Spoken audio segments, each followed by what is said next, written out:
A warmer, friendly hello! Welcome to lovely Las Vegas for Coast to Coast Hoops with myself, Greg Hoops Peterson, now part of the VSiN family of podcasts. We've got an excellent podcast for you as we're going to be joined in segment number 2 by one of our good friends, Tristan Freeman, who does such great work over at Boston Brackets. We're going to take a little bit of a look at the landscape in terms of some of the conferences that he follows, the Atlantic 10, the ACC, some of the teams that are starting to ascend, the great Tier 2 teams that we've got in the sport as well, and we're going to take a look forward to those big games that we're going to be getting on Saturday as well. Michigan taking on Duke, which that's going to be a whale of one. Arizona versus Houston as well, so going to have a lot of fun there in the final segment. Going to get you guys picks and analysis on every game on the betting board for this college basketball Thursday as we hit some bank shots. If you have a question, comment, segment idea, what have you for this podcast, you have one or two ways we offer those in. First one is my Twitter/X timeline at gunit_81. Keep in mind, learn CM, they mean does not matter, so per usual, please do send these into the timeline, and the other way is find an Apple Podcast review. If you rate this podcast 5 stars, it's very much appreciated. Then from there, you're able to fire in whatever you'd like to hear on this podcast via that 5-star review.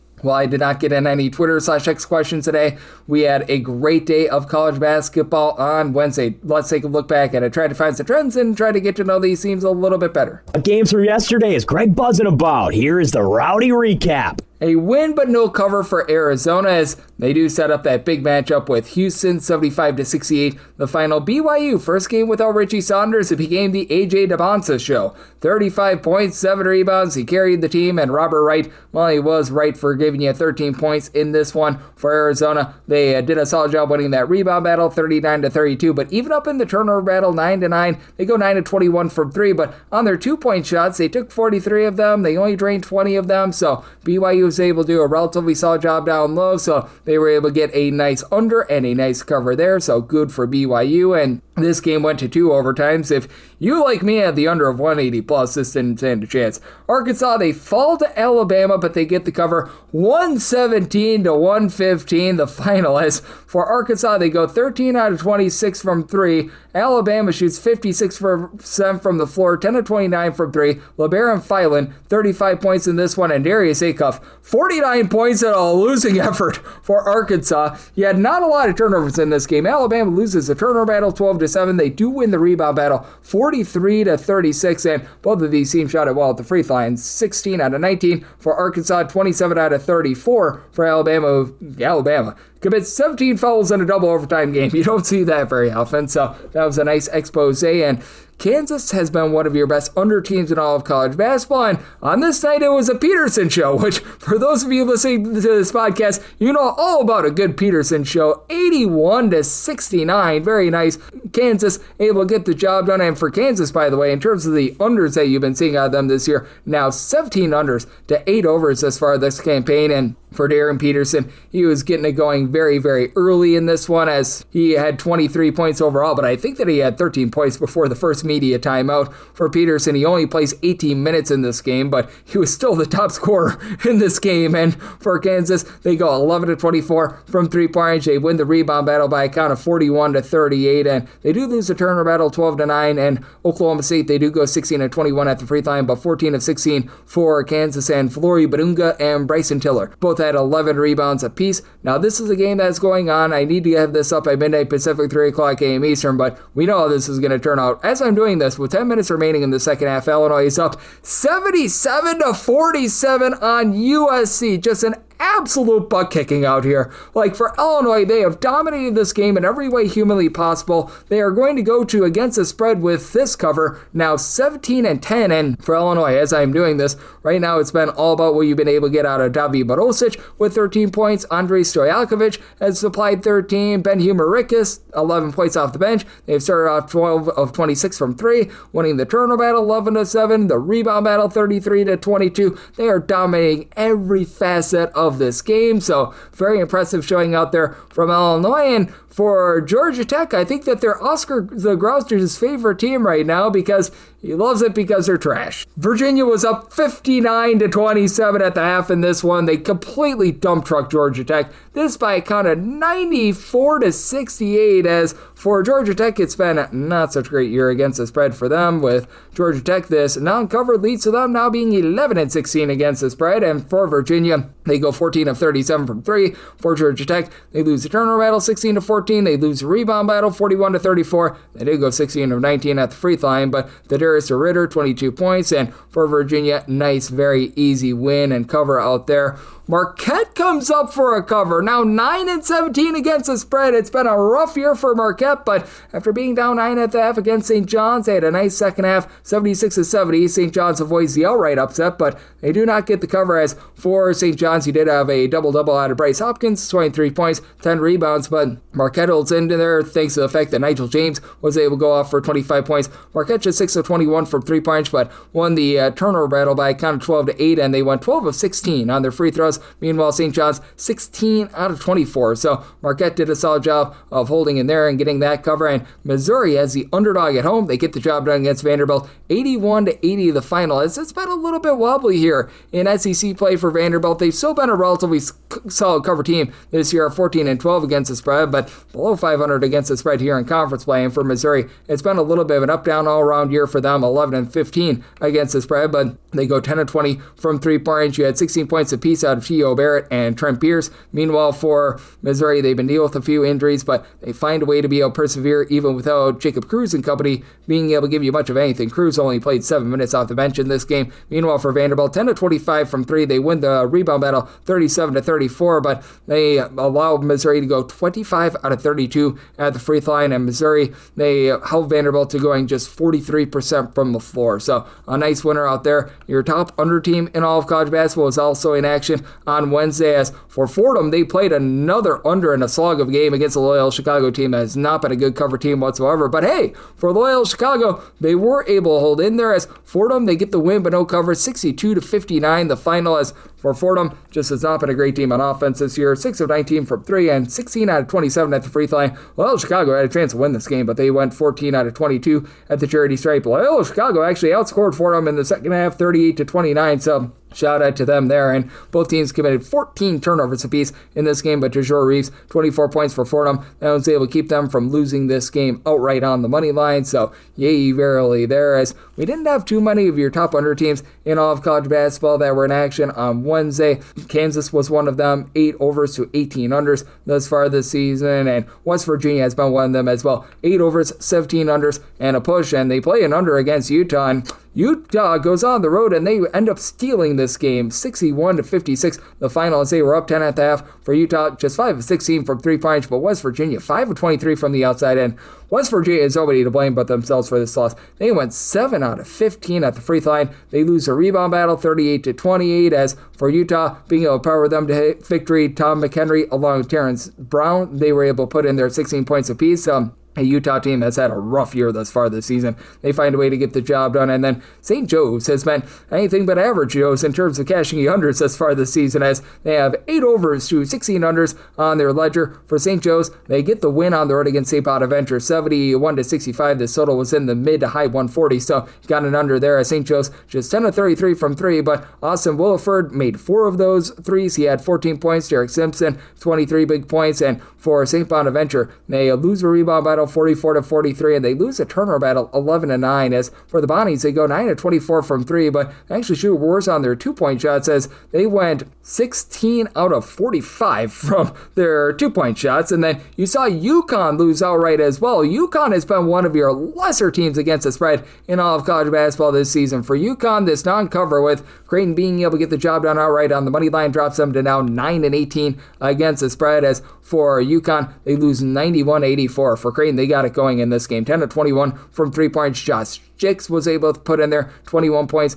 off the bench. You were able to get double figures as well out of Blake Harper. And for UConn, 11 of 30 from 3, but They go also 11 of 18 at the free throw line. Creighton 27 out of 32 at the charity stripe. And for Creighton, they do lose the turnover battle 8-5, but they do find a way here with Braylon Mullins being your top scorer for UConn in this game. He was able to supply the team with 25 points, but not enough in this one. If you're looking at bottom cover teams in all of college basketball as well, Creighton with that cover 9-17-1 against the spread. So still been a rough season for them. Your worst cover team that was in action on Wednesday was Florida Gulf Coast. So they have only covered 6 of their games as far this season. 6-19-1 against the spread, and they get the outright win against Jacksonville, but they do not cover that line of 5+, 86-84. The final is for Florida Gulf Coast, just 3 of 13 from 3, and a Jacksonville team that's not been great themselves against the spread, shoots 62% from the floor. Only reason why Jacksonville loses this game, they go 14 out of 26 at the free throw line. Dunk City went 21 out of 28 at the free throw line, so Florida Gulf Coast, they continue to light your money on fire. And for Loyola Chicago, I mentioned them before, they do get the cover, but now 8-19 against the spread. VMI, they do get the cover. They're now 8-17 against the spread. It's been a rough season for them, but hey, yay verily to them, holding in there against Wofford, 82-76. The final is Wofford was up 12 points at the half, but they really gave it up in the second half. As to the credit of VMI, they go 19-20 at the free throw line. Now VMI loses the rebound battle by a count of 36-29, but 25 points out of 10. Yizuglu to be able to hold in there. And for Wofford, they did have the return of Kamari Holmes in this one. He did supply the team with 22 points, so that's a very good sign for them. The state of Mississippi in general just has had some rough cover teams. Ole Miss has been one of them, but they hold in there against Texas A&M, 80-77. The final for Texas A&M, they go just 5 of 20 from three-point. Rashawn Agee, a double-double, 17 points, 10 rebounds, and for Ole Miss, they lose the rebound battle 37-23, but they won the turnover battle 13-11. For Ole Miss, they do go 12 of 15 at the free throw line, and Malik Dia was able to put in their 20 points, and AJ Storr off the bench, 21 big ones. So for Ole Miss, now 9-17 against the spread, so nice quality cover out there. And then for Mississippi State, it's been rough for them thus far this season as well, 10-16-1 against the spread, but they rise up. They get a win on the money line against Auburn, this by kind of 91-85. As for Auburn, they go 12 of 26 from three-point range, and Mississippi State, who's awful from three-point range,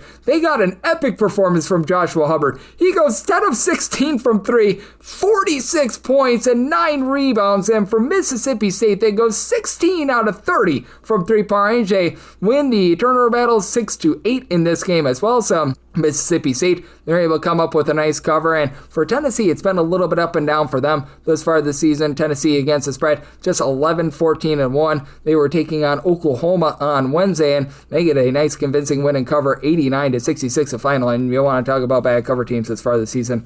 Oklahoma, it's not been great for them. Oklahoma State is 11-15 against the spread after their non-cover against Kansas, and Oklahoma now 9-16-1 against the spread. For Oklahoma, you did have Nigel Packpacket in at 20 points in this one, but for Tennessee, Nate Ament is really starting to come alive, 29 points. For Tennessee, just 5 of 18 from 3 points, but they win the rebound battle 36-19. They win the turnover battle 15-7, so some nice clean domination out there. Another team has been really rough against the spread. How about Eastern Kentucky? We all know about the normal Kentucky, but Eastern Kentucky win but no cover against West Georgia, 81-80 the final. And if you had the under in this game, this was a game that was 69-69, very nice going into overtime, and then became a little bit overwhelming with Eastern Kentucky winning the rebound battle 44-43, but with them being the favorite in this game, 9-16-1 against the spread. Now Georgetown, 9-16 against the spread themselves. They were a pretty sizable favorite against Butler, and Butler goes on the road and they punk them. For Butler, they get the outright win, 93-89 the final, as they go 7 of 18 from 3 points. Finley Bizjack, he bizjacked them, being able to give you 19 points, and for Butler, they do a solid job winning that turnover battle by a count of 8-6. For Georgetown, just 6 of 22 from 3 points, and both teams had 28 rebounds apiece, with Michael Ajayi being able to give the Butler Bulldogs 16 points, 8 rebounds. For a Butler team that they themselves have had some issues in terms of being able to cover numbers this season as well. They're now 13-14 against the spread, but they find a way on this site. If you're looking at some of your other top cover teams in all of college basketball, Stone Cold Stephen F. Austin is right now your top cover team. They are 20-5 against the spread, but numero dos, how about Sam I Am Houston, 78-70. They go to now 18-5 against the spread. Sam Houston, the closing number in this one in a lot of places was right around about 3.5 to 4.5 in terms of what they were laying, so they do find a way here at Sam Houston State, 14 out of 15 at the free throw line. Middle Tennessee, 8 of 15 at the the free throw line, and Jacob Walker, he walked up, he gave the team 20 points. As for Sam Houston, they win the rebound battle 45-31. So they continue to be a really good money maker for you. Mercer has been one of those rock solid cover teams as well at 18-6 against the spread. We're going to be seeing them in action on Wednesday. I already mentioned one of the top teams. Arkansas has been really good against the spread at 18-8 against the spread, but Navy 17-8-1 against the spread. They absolutely take it to Lehigh. They've been one of your top mid-major defenses in all of college basketball, and they hold down Lehigh on this day by a count of 72-49. Navy is able to get the job done. Aiden Koa has been really good down low for the team. 14 points, 15 rebounds for Navy. They go 7 of 18 from three-point range. Lehigh 3 of 18 from 3, and Lehigh shot 33% from the floor. So maybe they continue to go out there, get the job done. DePaul now 16-8-2 against the spread, as they were able to completely punk St. John's on this night, as well as they were able to get the outright win 69-57 as an underdog. As for DePaul, they only go 6 of 21 from 3, but for Seton Hall, they lose a turnover battle 15-13. Seton Hall gets plowed on the glass 35-22, and for DePaul, NJ Benson 21 points, 8 rebounds. That leads them to victory. Already mentioned Kansas being 17-9 against the spread, and West Georgia 16-9 against the spread after their cover against Eastern Kentucky. So they've been another team that's been able to cover some numbers for you. And if you're looking at some of your better over teams in the country, certainly a lot of them reside in the Big East. None of them really in action on Wednesday, but that said, Cleveland State, they have been a massive over team. 18 overs to 7 unders, as they have been playing no defense whatsoever, and they played another over against Youngstown State. 106-82. Youngstown State just completely dump trucks this Cleveland State team, as Cleveland State did have Jaden Lipscomb go off for 32 points, but for Youngstown State, 14 out of 22 from three-point range, 16 out of 47 for Cleveland State. So good, clean family fun out there. And for Youngstown State, now 14 overs to 11 unders thus far this season. UNC Greensboro has also been a really good over team. 18 overs to 8 unders thus far this season, and they've been able to cover a few more numbers recently. Not on this night against Western Carolina, though, but they do get the over against Western Carolina.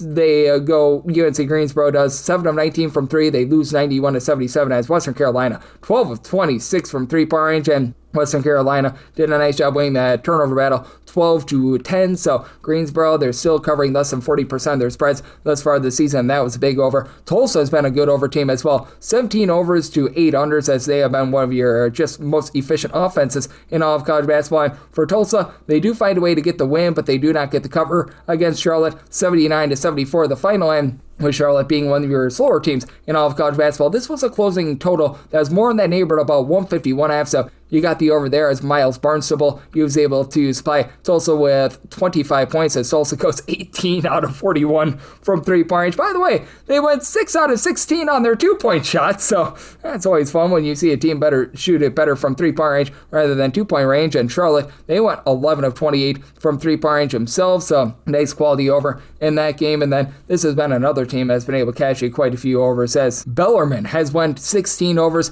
to 9 unders thus far this season. Closing number against Lipscomb was right around about 3.5. So if you took the points there, depending upon your closing number, you may or may not have gotten there. But that said, for Bellarmine, 75-72, they do fall to Lipscomb on this day, and this was a closing total that was more in that neighborhood, about a 154.5. So you got a rare under in a Bellarmine game. But for Bellarmine, they go just 7 of 23 from 3. They allowed Lipscomb to go 16 out of 36 from three-point range, but did a nice job, as they were very efficient on the inside. But for Bellarmine, they were unable to get you an over on this night. But Queens NC, they have been one of your most rocket ship offenses in all of college basketball, 85-78. They get the win against North Alabama. A lot of places had this number right around about 7.5. It depended upon your closing number if you were able to get the cover or not, but they were able to cash you another over, so they're up to 17 overs, 10 unders. I mentioned Georgia Tech a little bit before. They're up to 17 overs and 10 unders thus far this season, and Charlotte have to throw this in there, 15 overs, 9 unders, and a push for them thus far this season. Also Texas A&M, 16 overs to 10 unders. They were another team that was in action along with Ole Miss.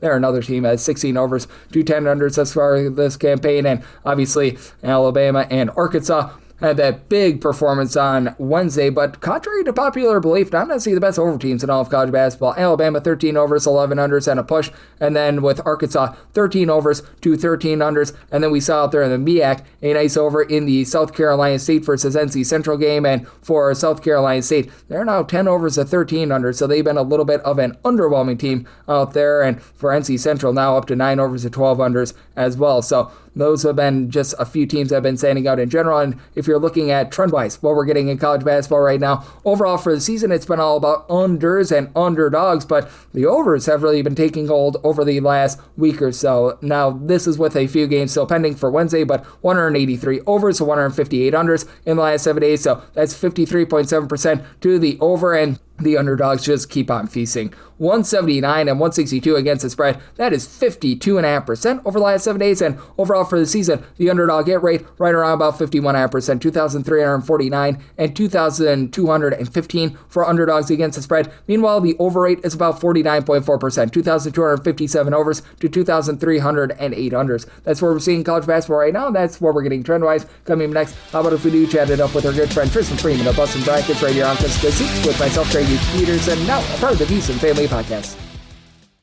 Side edge this college basketball season? Well, VSiN experts use CBB Analytics, the most comprehensive college basketball analytics platform in the world. See injury impact, on and off data, clutch time performance metrics, first versus second half splits, and so much more. Utilize the promo code of VSiN, that is VSIN, to get $30 off and find your betting edge over at cbbanalytics.com. That is cbbanalytics, all one word.com. For anyone that is new to VSiN, well, I wish you a friendly hello. This is an attention to anyone that is new to VSiN because you're able to get some free stuff with our daily newsletter. It's a great way to catch up on everything that's happening in the sports betting world. It's delivered straight to your inbox every single morning. VSiN's newsletter offers picks, data, strategies for the day's betting menu, and so much more. Sign up for free today over at VSiN.com/newsletter. That's VSIN.com/newsletter, and start receiving your free newsletter tomorrow morning. That is VSIN.com/newsletter. Stay ahead of the game and bet smarter with VSiN. Back here in lovely Las Vegas for Coast to Coast Hoops with myself, Greg Peterson, now a part of the VSiN Family Podcast. It is always great to be joined by this man, as we've got Tristan Freeman aboard. He does such great work over at a wide variety of platforms. His main one is Boston Brackets, as he's out there in the great city of Pittsburgh looking at the ACC, the Rising League, the Atlantic 10, but additionally, you're able to catch him on Sleepers Media, you're able to catch him on the Field of 68, and so much more, and you're able to follow him on the old Twitter/X at HoopsNut351 altogether. And Tristan, it's always a pleasure, my friend. Thank you.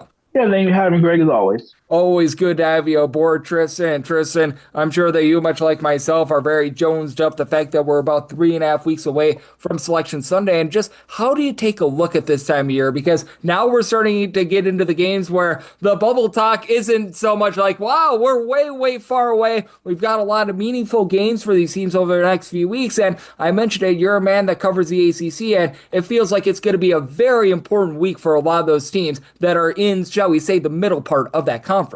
Yeah, we have, I think, 3 weeks left of the regular season for the high majors. And, for some teams, opportunities are dwindling. And some teams, still have quad one games, but others, just as important, have to avoid the landmines. And I think when you look at the bubble filled with a lot of teams with, decent wins, but also a good amount of losses, there's an opportunity for some of these teams to separate themselves. I mean, Wisconsin's probably the best example, a team with 2 signature wins against the Michigan schools, and even though they do have a good amount of losses to, middle row teams, they're safely in the field because of that. So it'll be interesting to see who joins them in that aspect.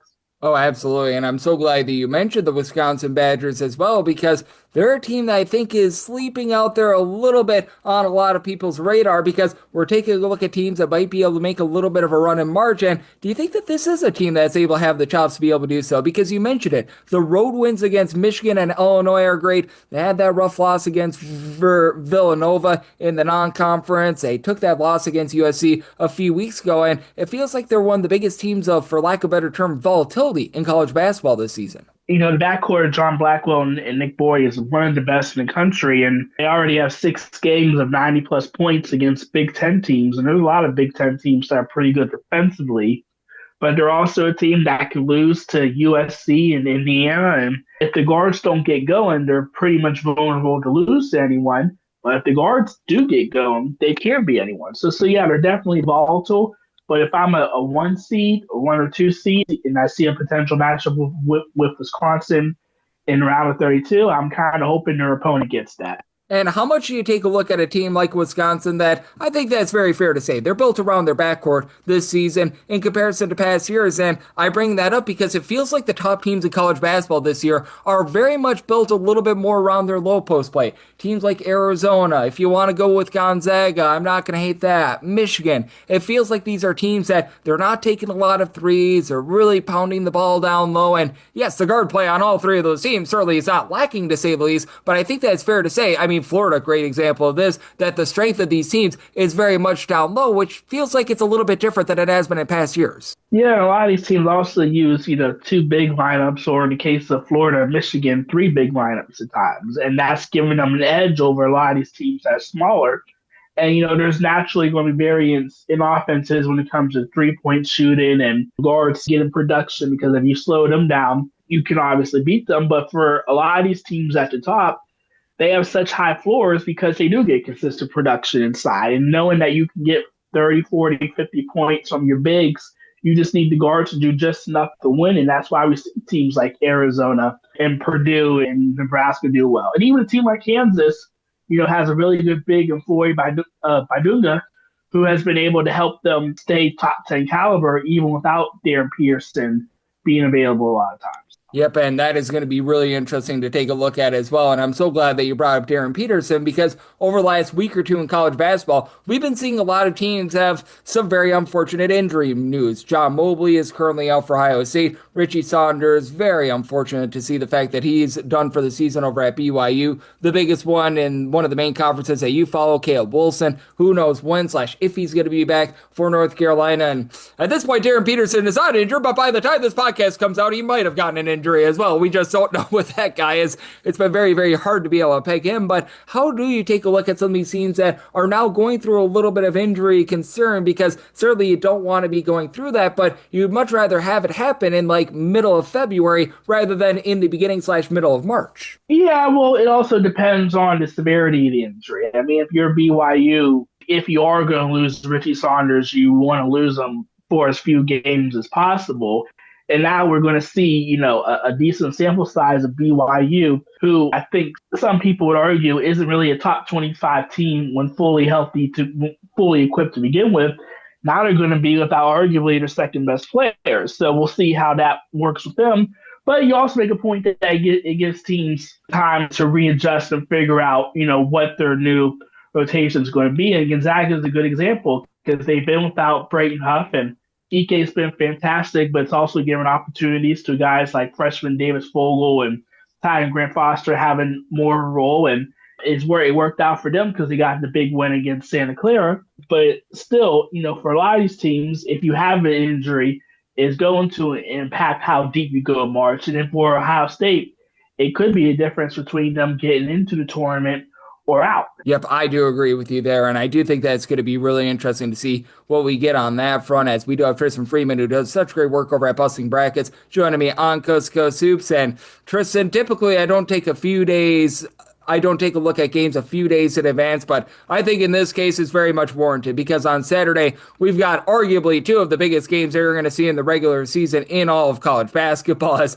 we've got that Michigan versus Duke game. I don't know why they're playing a non-conference game here in the middle of February, but we've got number 1 versus number 3 there, and then we've got Houston versus Arizona as well. Just how big of a weekend in college basketball is this? Because I can't remember the last time you saw 2 games in the same day involving top 4 teams in the regular season like we've got on this Saturday. A friend of ours, Evan Miyakawa, tweeted out, saying that, hey, this looks like a Final Four doubleheader. Oh, I saw that tweet. Yeah, and he could be right, because they've been 4 outstanding teams. I mean, we're recording this while Duke is currently blowing out Syracuse at halftime and basically dominated the ACC outside of the rivalry game with UNC, which, it never matters what those teams are. It's always going to be a thriller. But yeah, I mean, this is an opportunity for Duke to sort of get one last huge win and then fight for a 1 seed because some other top teams have lost. I mean, Arizona's still in place for a 1 seed, even though they've lost to 2 games. But, now the Big 12 regular season title is up for grabs, and it's a great chance for Houston to get it as well. So it's going to be a great doubleheader. I think obviously 1 seeds are on the line, but these are Final Four contenders, win or lose. But it will be interesting to see who and what emerges from those games. That could give us hints as to what these teams' strengths and weaknesses are as they try to make deep runs in March. And I think that it has been really interesting to look at this as well because these teams have been playing a lot of big games all season long. You go back to the non-conference portion of it, all 4 teams I mentioned, they certainly did challenge themselves. This is not a year where you had a bunch of cupcakes being played by these top teams. How much should it be applauded that these teams have just not really had, shall we say, look-ahead spots? Because sometimes you have these teams that ahead of a big game, they have a little bit of a letdown, they don't necessarily do their job, but it feels like with all 4 of these teams, what I've really loved about them is not only do they show up for the big games, but the game or two before that big game, they take care of business, get the job done, and really don't have any sort of a letdown before that. Yeah, the lack of upsets at the top has ramifications throughout, especially, for ACC bubble teams not able to get Duke. And we have seen Michigan lose at home to Wisconsin, but other than that, they've just been incredibly dominant. We haven't seen these teams' flaws get truly exposed to this point. So that's what makes these matchups so great, is that there are no true favorites and anything can happen in these games. Oh, it's a lot of fun, and it's been a great college basketball season in general with regards to those teams. And Tristan, I mentioned it, we do have ourselves a massive weekend in college basketball. Heck, I would argue that UConn versus Villanova game is going to be a big one as well out there in the Big East. And is there just a team or two that is catching your eye in terms of how they perform for the rest of the week and into next week as well that maybe people are sleeping upon? Maybe you feel like they deserve a little bit more love and you feel like this could be a little bit of a coming out party for them. Yeah, I mean, we mentioned Wisconsin with the big wins they had this past week. I think Louisville, when healthy, is a team that still has Final Four potential. I know they had the rough middle of the road in ACC play while Mikael Brown was injured, but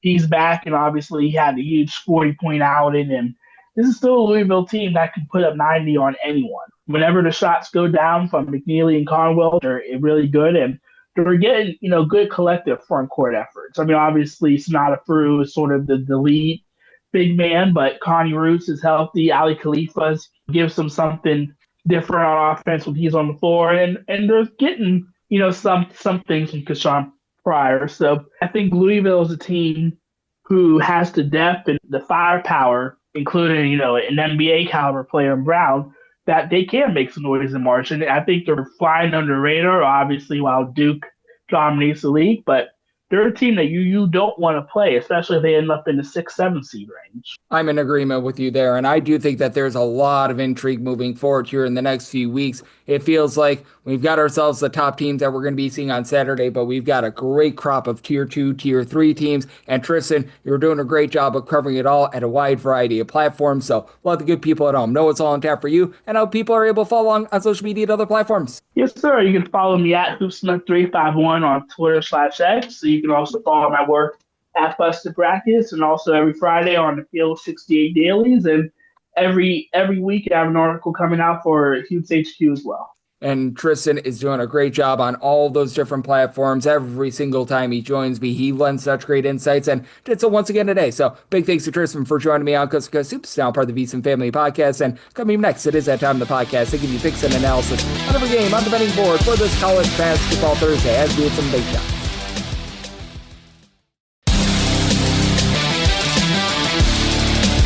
And we're back here in lovely Las Vegas for Coast to Coast Hoops with myself, Greg Hoops Peterson, now part of the VSiN Family Podcast. Always great to be joined by our good friend Tristan Freeman. He does such great work over at Bustin' Brackets, looking at this great game that we all know and love of college basketball. Every single time he joins me, he lends such great insights and did so once again today. So a big thanks to Tristan for joining me in the last segment. Now it is that time of the podcast. I give you picks and analysis on every game on the betting board for this college basketball Thursday as we hit some bank shots. Most financial establishments close at a certain time, but not here. It is time for a side and total on every game on today's betting board bank shots.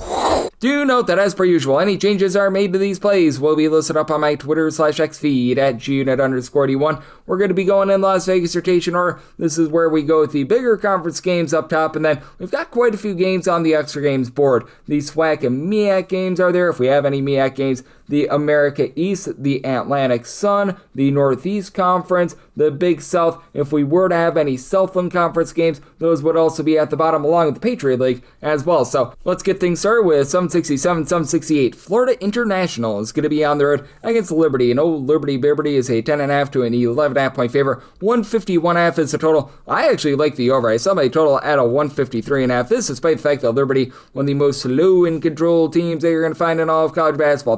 347th in the country in terms of total possessions per game. Florida National, they are not that. They are 22nd in the country in terms of total possessions per game. And Florida National has been much better with their three-point shooting than they have been in past years. Still not necessarily like wizards with it or anything like that, but they're up to 125th in the country. They shoot 34.9% from the outside, and this is just a Liberty team that's been able to knock down their threes at home. They shoot 42.3% from three-point range at home, 39.4% overall. Those are both marks that rank 7th in all of college basketball, and this is a Florida National team that I think is going to have a very tough time in terms of being able to match up with that, even with having Corey Stevenson coming over from the Meet Cal State Bakersfield Roadrunners, give you 41% three-point shooting, 17.5 points per game, as really the name of the game for this Florida National team is generating turnovers. In terms of turnovers generated on a per-possession basis on the defensive side of things, this team is checking in the top 50 in all of college basketball, and they're about country average in terms of taking care of the ball, but Liberty, they are 10th in the country in terms of fewest turnovers on a per-possession basis. That takes that out of their arsenal. You still have Zwade Jackson, give you about 11.5 points, 3 assists per contest for this Florida National team, who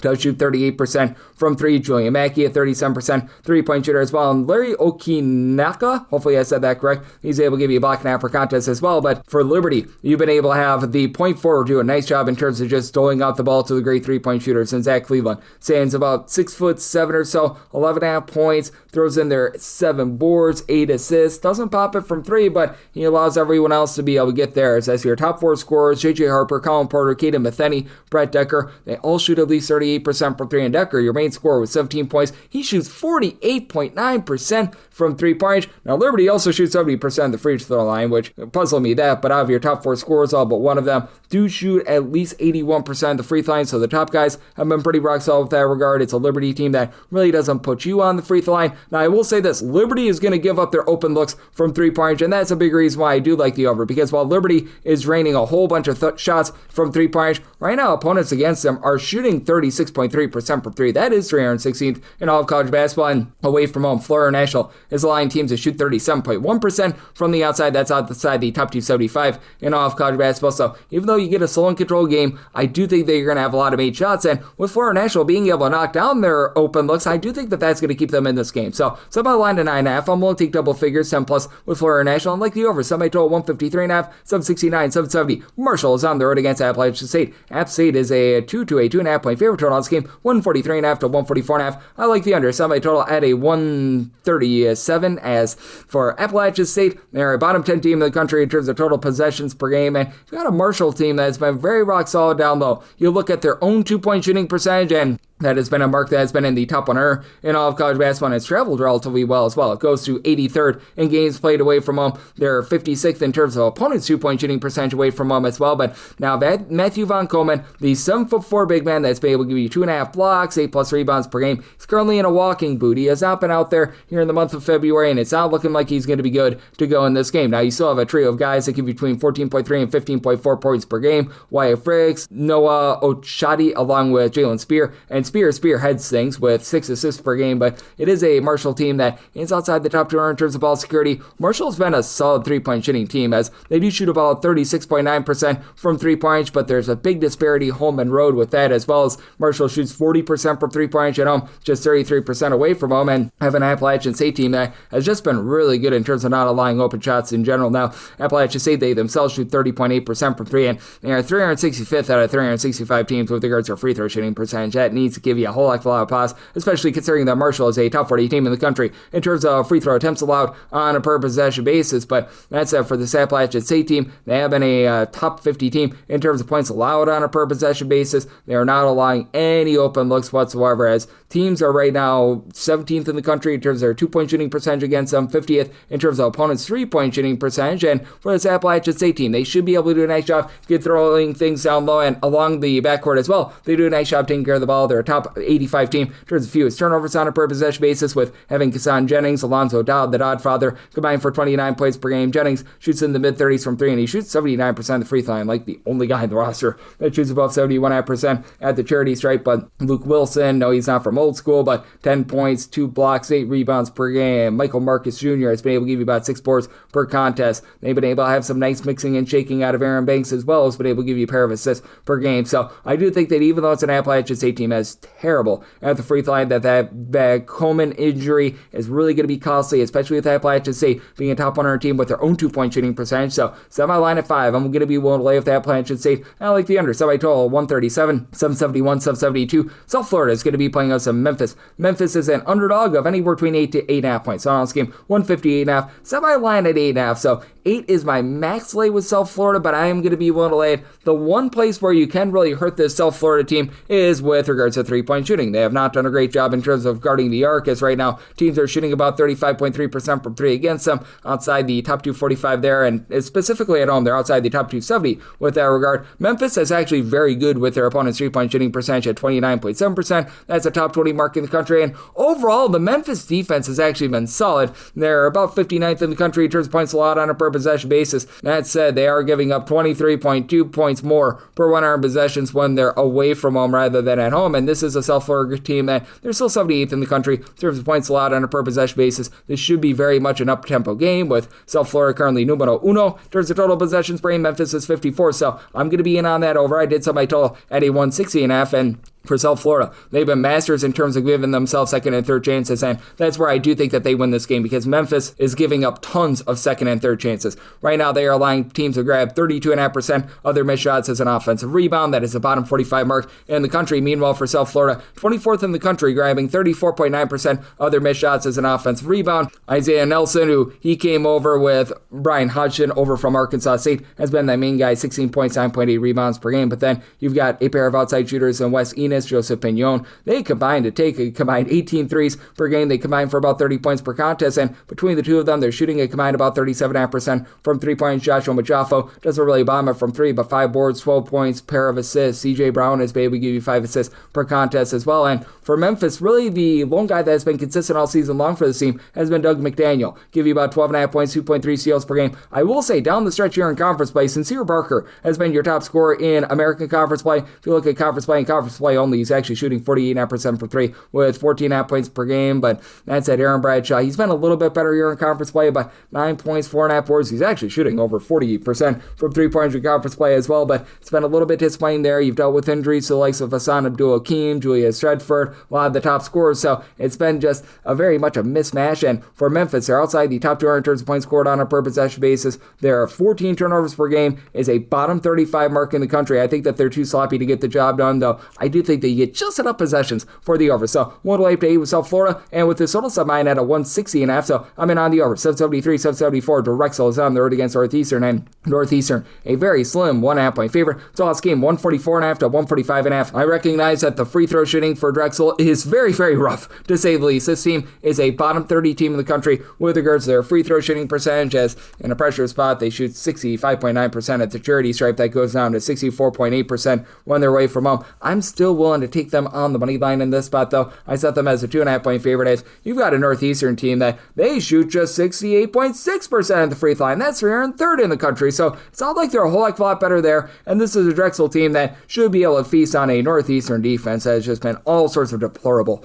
327th in the country in terms of points allowed on a per possession basis, and somehow, some way, if you look at just things at home, it gets even worse than that. They're actually allowing more points per possession, 2 more points per 100 possessions more at home rather than away from home. They're a bottom 10 team in the country with regards to the points allowed on a per possession basis at home. Meanwhile, for Drexel, 85th in the country in terms of points allowed on a per possession basis, and they're getting games very much slowed down. 333rd in the country in terms of total possessions per game, and for Northeastern, just been a case where they've dealt with so many injuries. L.A. Pratt was supposed to be that main guy in the backcourt, got injured after 3 games. William Kamori has had to become your top scorer, 13.5 points. Does shoot about 42.5% for 3. Northeastern overall, they shoot about 34% from the outside, and then you've had Xavier Bray who be able to chip in there about 12.5 points per game, but he's not necessarily a guy that bombs it from 3. You've been dealing with Xander O'Leary, your top rebounder with about 7.5 rebounds per game. Deal with injury. They do get back Yori Fritz, but since he's returned, he has scored 2 points or fewer in 3 out of his last 4 games. So that's not been great, to say the least. He hasn't been the same player, and on the flip side for Drexel, it's very much a whole square than some of its parts approach with only one double-figure score, and that'd be Shane Blakeney, about 13.7 points, 2.5 assists, 5 boards, shoots 35.5% from 3, and Drexel is a shockingly okay 3-point shooting team. I'm not going to call them amazing or anything like that, but this is a bunch that they're shooting just a hair below 35% from 3-point range. It's been able to travel relatively decently as well. They shoot about 34% from 3-point range away from home. You've got Kevin Vanderhorst giving you 9.5 points. He doesn't necessarily shoot it well from 3, but he gives you 3 assists per game. You've got Eli Beard be able to shoot 43% for 3, 9 points per game. What has been a little bit killer for this team is ranking in the neighborhood about 300th in the country in terms of turnovers on a per possession basis on offense. Have a Northeastern team that they themselves have been outside the top 175 in terms of ball security, and Northeastern has just given themselves absolutely no second and third chances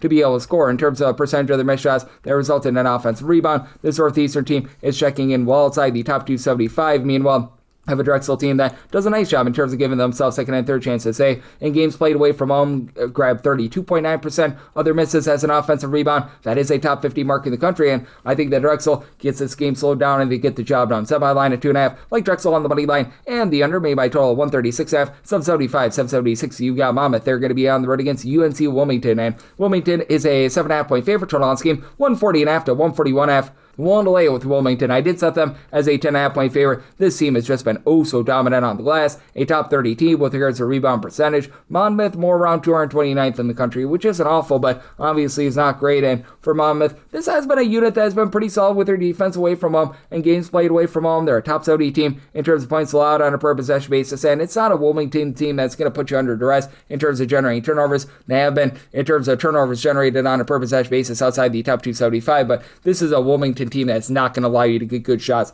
They are 9th in the country in terms of opponents' 3-point shooting percentage, and that's big because Monmouth is outside the top 315 with their 2-point shooting percentage. And for Monmouth, Jason Rivera-Torres has been really versatile for them. He's right now supplying you with about 15.5 points, 8 boards, and he's been able to also give you about a block and half per contest as well. Now, Kavion McClain being healthy for the team helps out as well. He transfers in from Texas Southern. He missed the first 20-plus games of the season. He has played in 3 games thus far this season, and the last 3 games, a combined 51 points in those 3 games, so he should be able to elevate this offense a little bit more moving forward, as you still have Justin Ray, Stefanos Batilis being able to combine for about 22 points per game, and Ray does shoot 40% from 3, like what Jack Collins brings to the backcourt, 5 boards, 5 assists, 7.5 points per game. But for UNC Wilmington, there's just too much size and too much really good low post play for this team, in my opinion, as they don't even necessarily shoot it well down low as well. They're about 250th with their own 2-point shooting percentage, but being a top 30 team in terms of offensive rebound percentage, and then them being a team that has been able to get some good 3-point shooting. Nolan Hodge shoots about 40% per 3 with 15 points per game. It's May Day with Christian May shooting 36% per 3, 10.5 points per game. Patrick Wessler,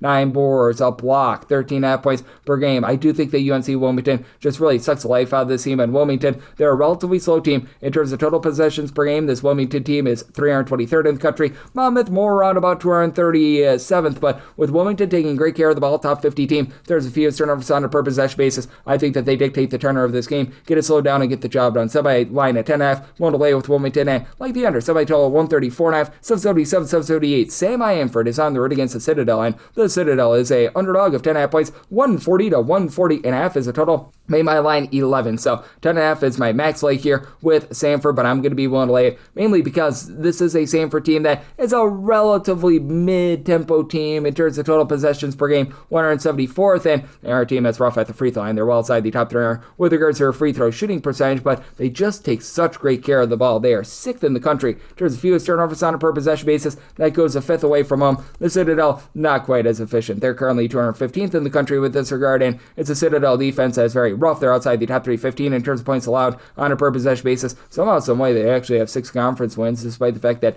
they are 306th in the country in terms of points scored on a per possession basis. For the Citadel, you've only got one guy that's able to give you over 5 rebounds per game. That'd be Solo at Bossy, who's been solid, 8.6 rebounds per game, and then the backcourt is headlined by Braxton Williams along Christian Moore. These two guys combine for about 24.5 points per game, and Moore has been able to give you more from the outside, shooting 39% from three-point range. But for the Citadel, this is a team that's going to get, in my opinion, very much blasted down low. They're outside the top 255 with their own two-point shooting percentage. They're outside the top 340 in terms of opponents' two-point shooting percentage, and this has been a Samford team that has been doing a relatively solid job down low. They're a top 175 team with both their two-point and three-point shooting percentage, and they're a top 125 team with regards to opponents' two-point shooting percentage. Where Samford has had a relatively difficult time is with regards to being able to guard the three-point line, as Samford is allowing teams to shoot from three-point range well over 35%. They've been outside the top 240 with that regard, but you've got Jaden Booth, who's by far the best player in this game, 20.5 points, shoots 43.5% for three, and even though the team shoots it bad at the free throw line at 68.3%, he shoots 87.5% the free throw line. And then you've got the Norris brothers, Cade and Keaton Norris. Keaton, 9.5 points, 4.8 assists per contest, and then Cade is your main three-point shooter at 38%,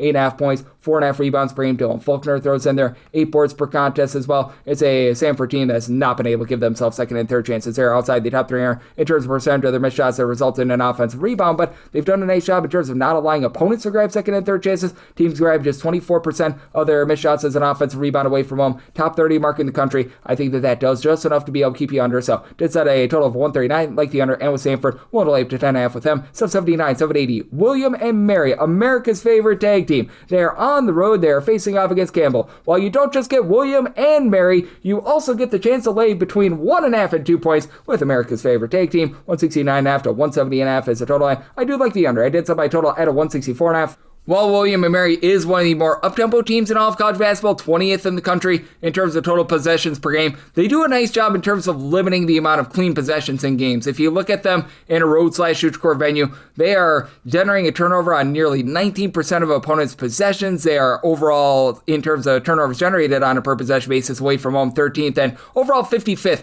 in terms of points allowed on a per-possession basis away from home. And this Campbell team just hasn't been great on offense. They're 185th in terms of points per possession. Just mentioned the ability of William & Mary to generate turnovers. This team is 262nd in the country in terms of turnovers on a per possession basis, and they're just 297th in terms of their three-point shooting percentage. William & Mary games played away from home are allowing teams to shoot less than 31% from three-point. And William & Mary, they themselves have been a so-so three-point shooting team at about 34%. You've got Reese Miller, who's been able to supply the team with about 11.5 points per game. He's your main scorer. Right now for this William & Mary team, you've got 8 different guys between 7.5 and 11.7 points per game. Whole is greater than the sum of its parts here. You've got only one guy that gives you over 4.5 rebounds per game, and Chase Lowe. He's been able to get Lowe with about 6 boards, 4 assists, a steal, 9 points per game. So he's a do-it-all guy for a William & Mary team that doesn't give themselves a lot of second and third chances. They're outside the top 290 in terms of percentage of their missed shots. They result in an offensive rebound, and that has been the one thing that Campbell has been able to do a relatively solid job of. They're a top 115 team in terms of the percentage of their own missed shots that become an offensive rebound. Now, they themselves are allowing opponents to grab 31.2% of their misses as an offensive rebound. That's outside the top 295, as well as DJ Turner-Up-Smith has been your main scorer with about 20 points per game. Shoots 43% from three. They were dealing with an injury to Chris Fields. He's their number 2 rebounder, as he and Davideus Butka have been able to combine for about 16 rebounds per game. He's back, and Butka gives you a steal and a half, 14 points per game, as Campbell, overall, a solid team in terms of generating turnovers as well. Top 155 team in terms of turnovers generated on a per possession basis, and they force you to pile drive the ball down low. They're a top 10 team in the country in terms of percentage of opponent shots that come from inside the three-point line, but this is a William & Mary team that's been able to do a very solid job with that regard. They're a top 35 team with their two-point shooting percentage. Campbell outside the top 275 of the guards' opponents' two-point shooting percentage, so I do think that William & Mary, even though they only shoot about 74% of the free throw line, that's a little bit above country average. They do find a way to get the job done, and I think that those turnovers keep you under. So I told 164.5, like the under, and I'm willing to lay up to 2 with our nation's favorite tag team. 781, 782.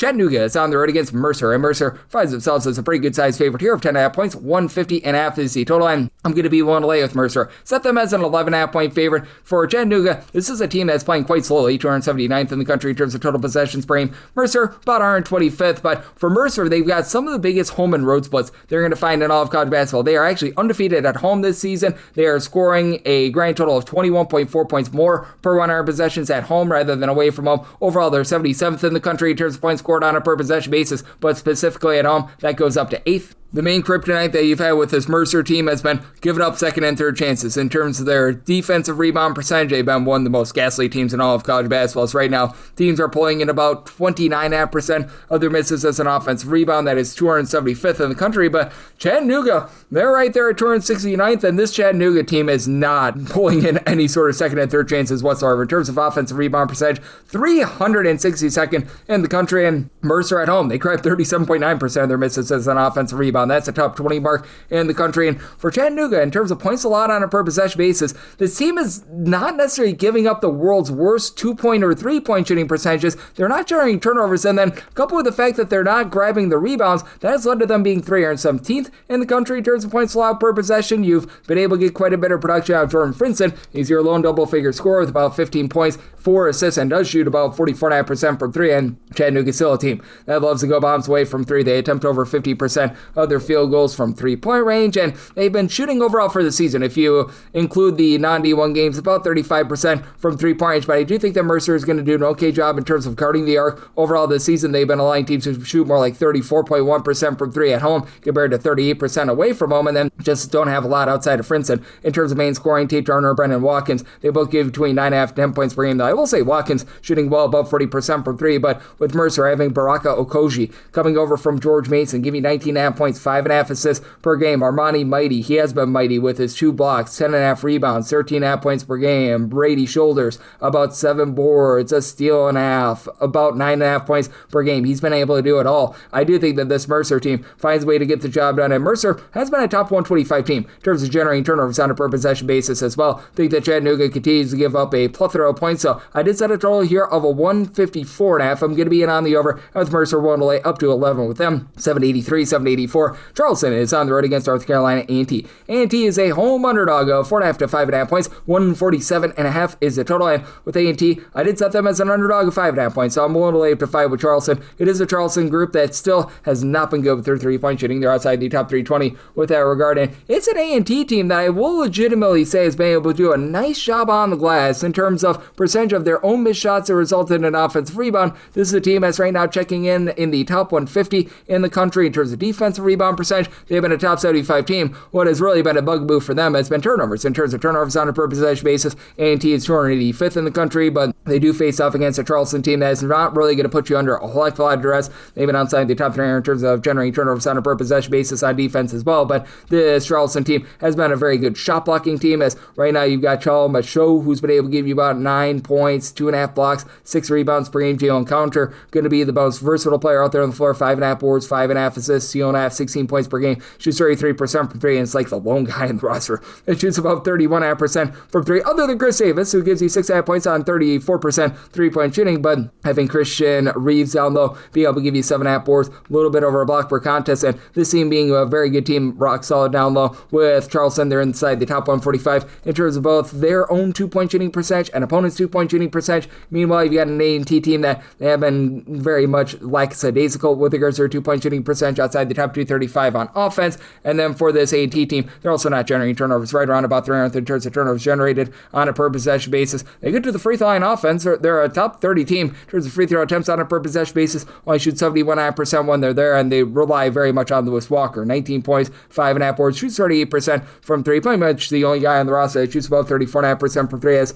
A&T has a similar issue to Charleston. They only shoot 31.5% from 3, that's outside the top 275 in the country, even with Trent Middleton, give you 12.5 points, 3 assists per game, and I will say Zamku Wilche Ume has been able to do a nice job in terms of throwing their 7 boards per contest as well, but I think that Charleston is a little bit more rock solid on the inside. I think that they're going to be able to deny A&T a lot of those looks. And with this game, I think that you get a relatively mid-tempo game. A&T is about 145th in the country in terms of total possessions per game. Charleston, a relatively mid-tempo team as well. They're checking in right around about 133rd. So I did set a total of a 147.5. I'm willing to lay up to 5 with Charleston. This opened up at a 144. I'm still seeing a 146.5, 147, anything of 147 or less in on the over to go along with Charleston. 785, 786. You've got IU Indy on the road against Wright State. Wright State hopes to be the right side as an 11.5 point favorite. So on this game, 162.5, and I made a total of a 163, so 162.5, bare, shall we say, maximum buy point on the over as IU Indy still playing very fast, 10th of the country in terms of total possessions per game. Wright State has become very much a mid-tempo team. They're about 185th in terms of total possessions per game. Wright State should be able to do a solid job in the turnover battle as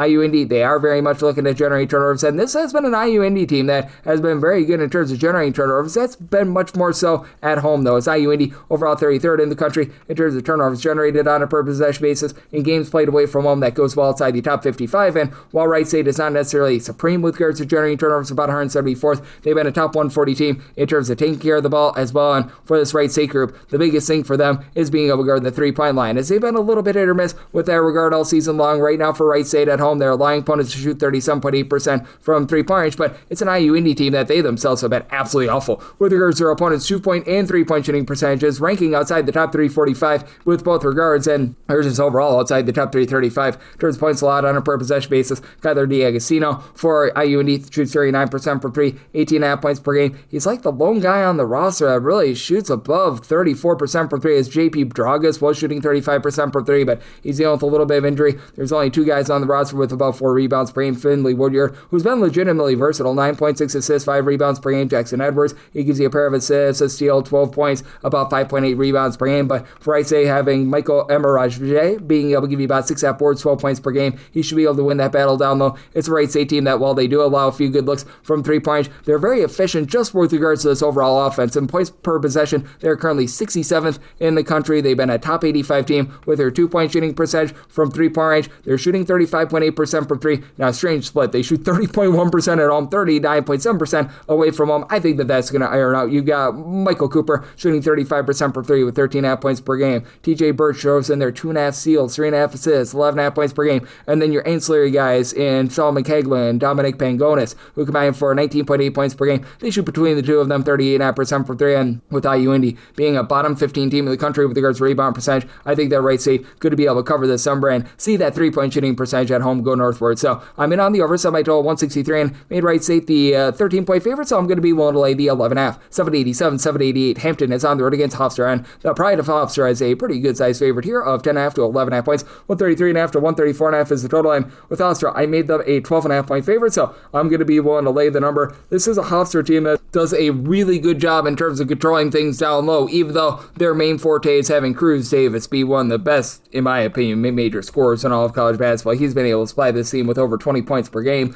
He's shooting 40% for 3, throws in their 4.5 assists per game, and then you've got Preston Eadman, who's done a rock solid job giving you about 15.5 points, 4.5 assists. He shoots about 39% for 3, but this is a top 15 team with regards to opponents' 2-point shooting percentage, and I will say this, Hofstra also, like I said days ago, with their own 2-point shooting percentages, they're not going to put a lot of pressure on you. They're about 300th in terms of turnovers generated on a per possession basis, and they are about 300th with regards to their own 2-point shooting percentage, but this is also a team that they just absolutely go bombs away from 3. Right now for Hofstra, they shoot 36% for 3-point range at home. That actually goes up to 38% in a road/core venue, and you've got a Hampton team that is very much looking to win the battle on the boards. They've been a top 150 team with regards to overall rebound percentage. If you look at them in terms of percentage of their missed shots that do become an offensive rebound, they're about 135th. In games played away from home, they've been grabbing 31.1% of their misses. That's an offensive rebound. That's a top 100 mark, but they're also very awful with their 3-point shooting, as for Hampton, 348th in the country in terms of 3-point shooting percentage, which goes down to 26.2% away from home. Bottom 10 mark in the country, so Hofstra's ability to be able to guard inside becomes all the bigger there, as you've had Jaquel Gaines-Wyatt lead the way with about 12 points per contest. He only shoots about 29% for 3. Michael Ealy, when he's been out there, has been able to give you 12.5 points per game, but he's been missing here in the entire month of February. Don't think that he's going to play in this game. Xavier Long, 10 points, 10 boards, pair of assists per contest. He's been solid down low, but he's the only guy on the roster that gives you over 5 rebounds per game game. Daniel Johnson gives you 4.9 boards, and those are the lone two guys that give you over 3.7 rebounds per game. For a team that's supposed to be built around their low post play, they're hovering right around 300 themselves in terms of their 2-point shooting percentage, and neither of these teams are going to be looking to push tempo. Hampton is about 294th in the country in terms of total possessions per game. Hofstra is 287th, so it's an interesting circumstance here. I do think that Hofstra is going to be able to do enough on offense to be able to get the job done, because this is a Hampton team that has been giving up a few good looks from three-point range right now with Hampton. They are allowing teams to shoot only about 31% from three-point range overall, but I think that this Hofstra team, with the way that they take care of the ball, they're going to be able to do a great job on that front. And I do think that Hampton being able to grab those second and third chances on the glass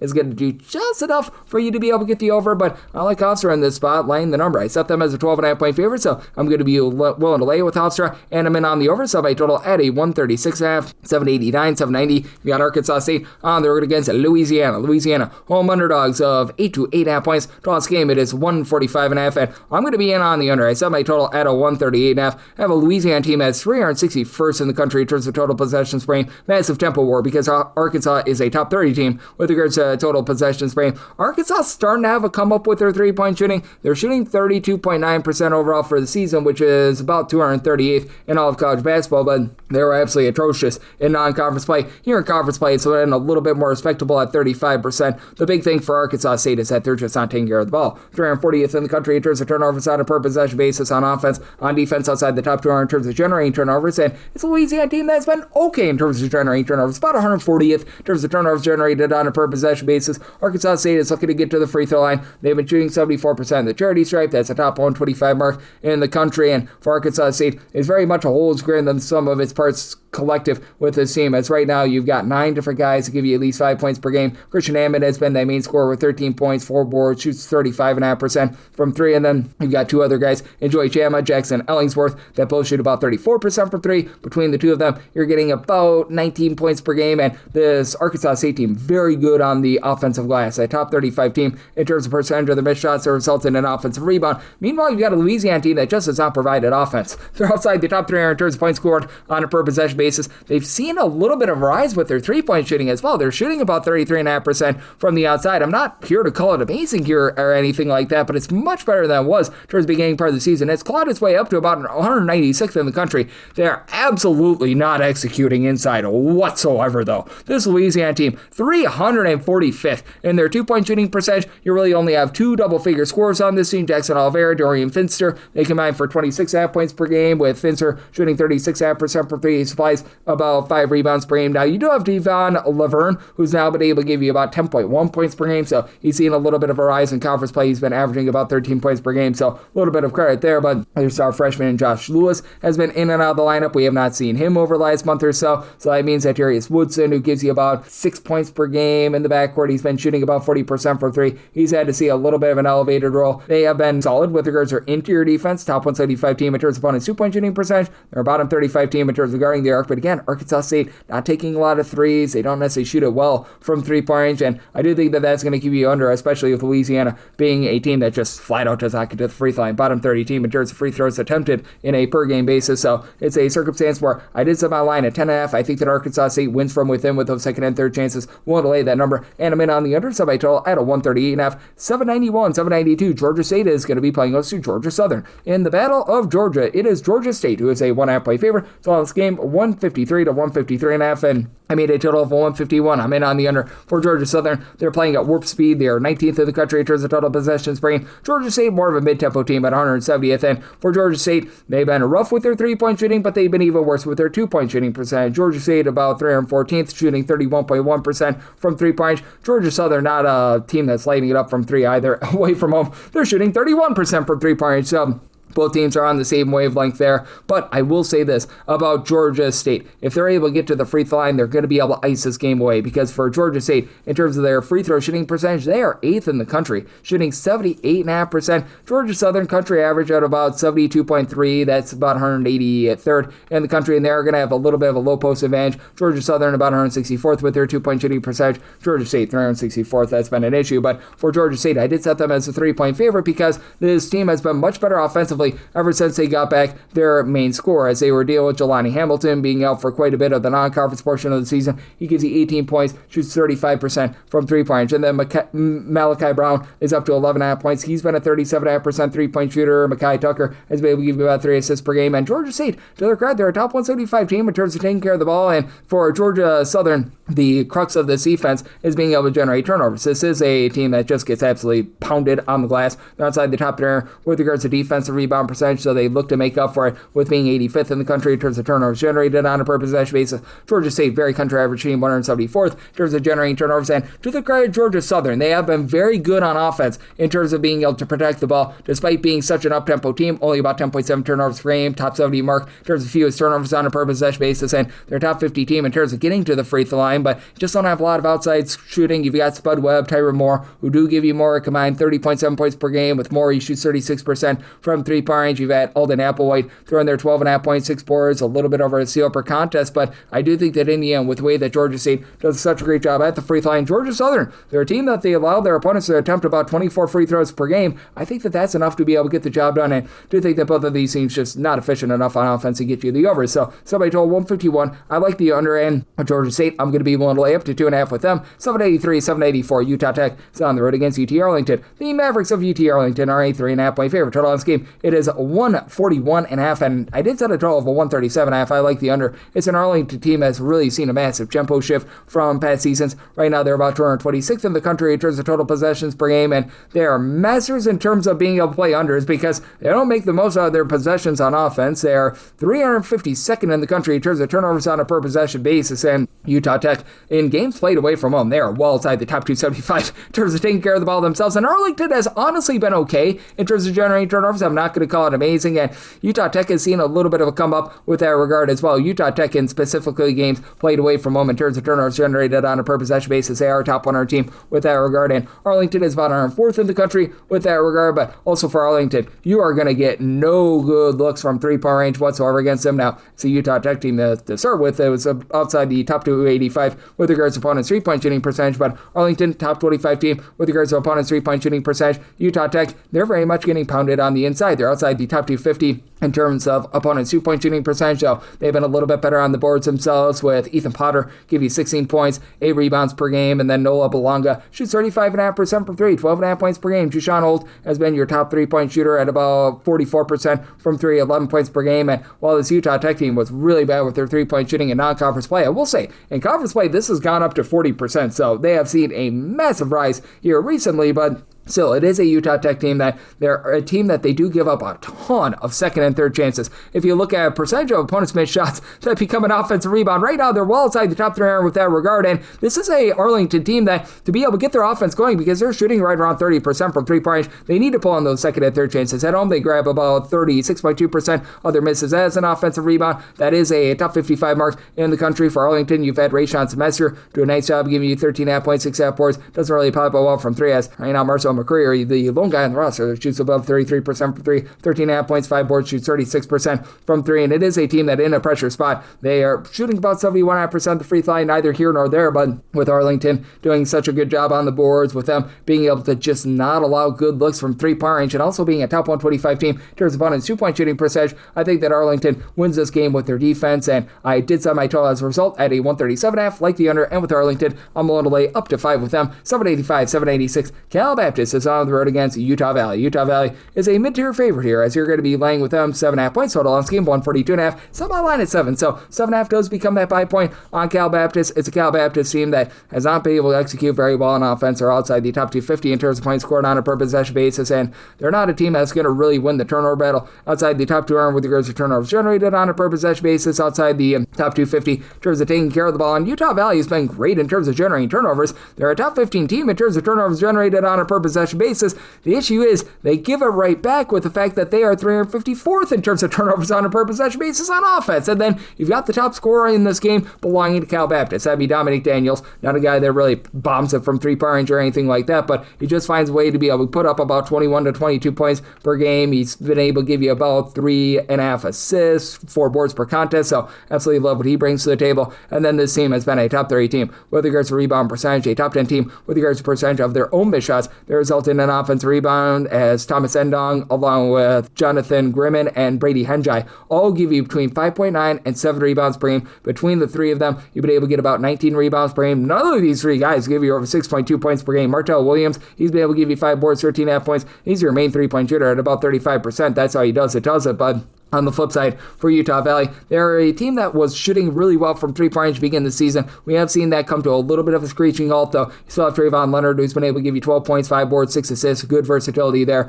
Throws in there about 2 steals per contest. Jackson Holcomb, 2.5 steals, 7.5 boards, 16 points per game. Tyler Hendricks, he continues to shoot it really well from 3, 12 points per game. He's been able to give you about 47% three-point shooting. And in a pressure spot, they shoot about 71% the free throw line. Neither here nor there. And the way that you're going to be able to beat this Utah Valley team is from the outside, as they're a country average team with their three-point shooting percentage, offense and defense, but down low for Utah Valley. They've been a top 50 team with regards to their two-point shooting percentage and opponents' two-point shooting percentage. That's it for Cal Baptist. They're also a top 50 team with regards to opponents' two-point shooting percentage. They themselves just have not executed on the inside, even though Utah Valley is a top 150 team in terms of total possessions per game. I do think that this is going to be a defensive struggle, especially with Cal Baptist, about 216th in terms of total possessions per game. So I'm in on the under. I semi-total here at a 137, and at 7.5 plus, we'll take those points with Cal Baptist. 797, 798. You've got Kansas City, UMKC on the road against North Dakota. North Dakota is right now an 11.5 point favorite. Total on this game is 149.5. Kansas City has been your worst against the spread team in all of college basketball, and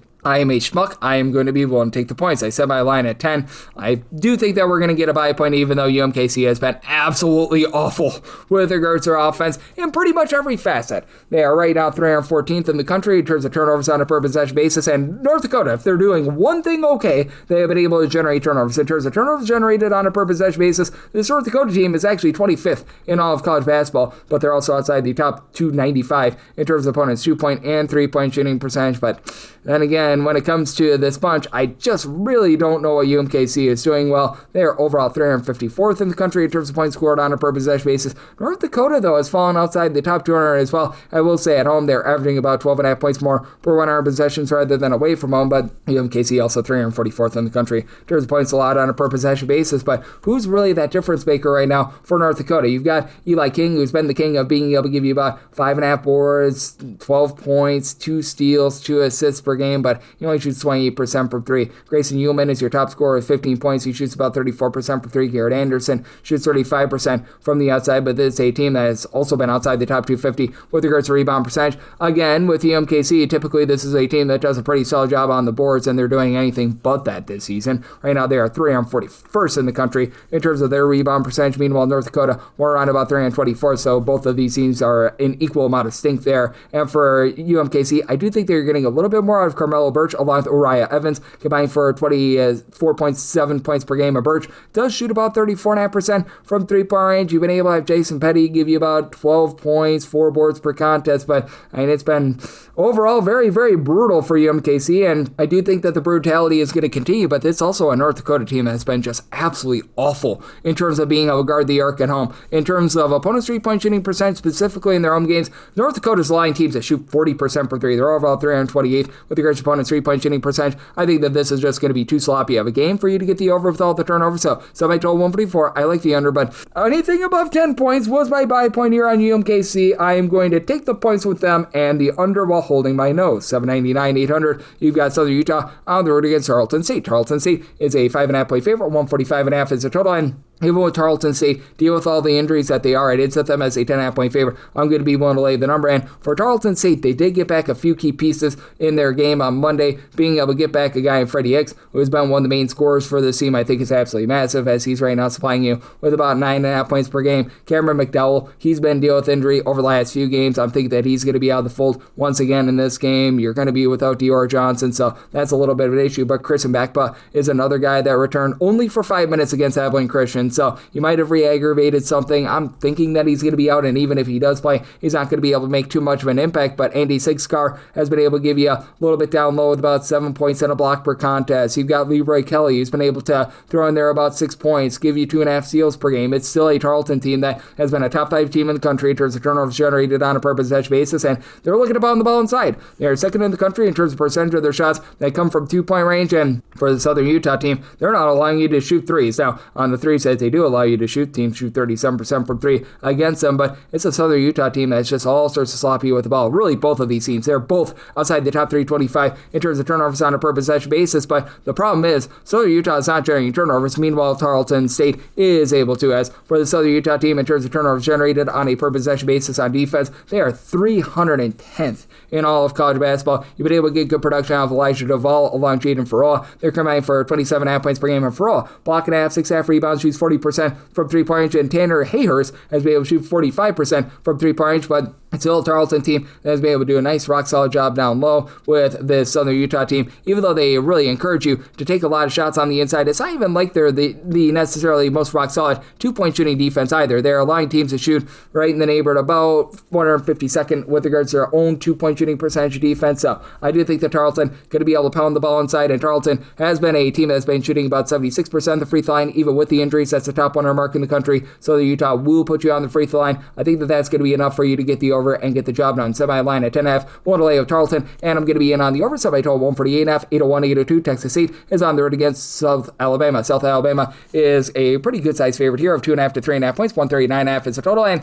not good enough in my opinion. I set my line at 6.5. I'm going to be 1 to lay of South Alabama. This is just an absolutely unreal set with the South Alabama team. In terms of percentage of opponents' field goal attempts that come from three-point range, and this is home games and home games only, 69.2% of them come from three. No other team has a higher percentage of 52.6. Absolutely ridiculous. And guess what Texas State is looking to do? They take 75.3% of their field goal attempts from two-point range. That is number one in the country. Just an awful matchup here for Texas State, especially when you consider that South Alabama has been pretty good in terms of taking care of the ball. They're a top 10 team in terms of fewest turnovers on a per possession basis. Texas State is about 299th, and I'm not going to call this South Alabama team amazing in terms of generating turnovers, but they're certainly not bad. Really, both of these teams are pretty rock solid here. Texas State, 83rd in the country in terms of turnovers generated on a per possession basis. South Alabama, they're 87th, so very much equals there. But for Texas State, you've been really relying upon DJ Paul along with Mark Drone, combining for about 29 points per game to be able to get the offense going, and Hall's been able to give you 7.5 rebounds per game. It is a Texas State team that's been very good on the offensive glass, top 100 team with regards to percentage of their missed shots that result in an offensive rebound, and just overall top 75 rebound rate team, and it is a South Alabama team that's well outside the top 250 with regards to defensive rebound percentage, but again, you just have no three-point shooting for the team, even with Caden Gums shooting 46% for 3, 9 points per game. For some reason, he's just skittish to shoot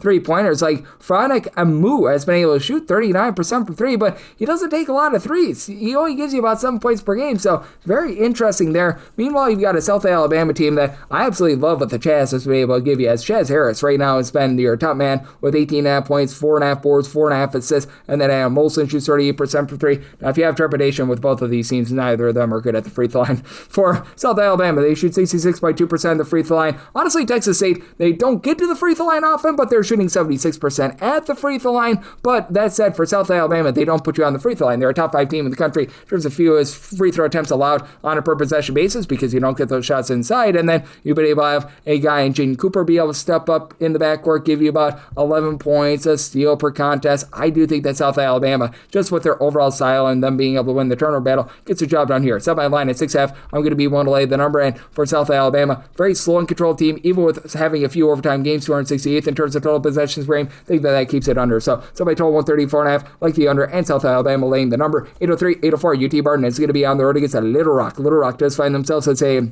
home underdog here of 2.5 to 1.5 points. Charles game 133.5, and I'm going to be 1 to lay with UT Martin. With UT Martin, I did set them as a favorite of 6.5 points. Now, both of these teams are just not taking any sort of care of the ball whatsoever. Both of these teams are outside the top 320 with regards to turnovers on a per possession basis. UT Martin has been really good in terms of generating turnovers, 41st in the country in terms of turnovers is forced on a per possession basis. Little Rock right there at 46, so I think that you get very much a sloppy Joe sort of game here. I did set my total as a result at a 134.5. Now, I think that we've just gone a hair too low because even though this is a UT Martin team that's outside the top 250 in terms of points scored on a per possession basis, the one thing that they've got going for them is that they have been able to give themselves a supreme amount of second and third chances, and man, this is a Little Rock team that is giving you a lot of second and third chances in terms of defensive rebound percentage. Right now, this Little Rock team is allowing teams to grab 34.1% of their missed shots as an offensive rebound. That is 343rd in all of college basketball, and that's a doomsday recipe considering they're going up against the UT Martin team that they've been able to nab right around about 36% of their misses as an offensive rebound. And for the Skyhawks, they've been dealing with injuries all season long. Andrei Abramovich has been the main guy that's been able to stay out there on the floor. 8 boards, a steal, about 14 points per game, and then Mateus Denisis has been able to do a solid job from three-point range as he's shooting 37% from the outside, 13 points, 5.5 rebounds per game. Just really everyone on the roster plays positionless basketball. You've got guys from, I'm not even kidding,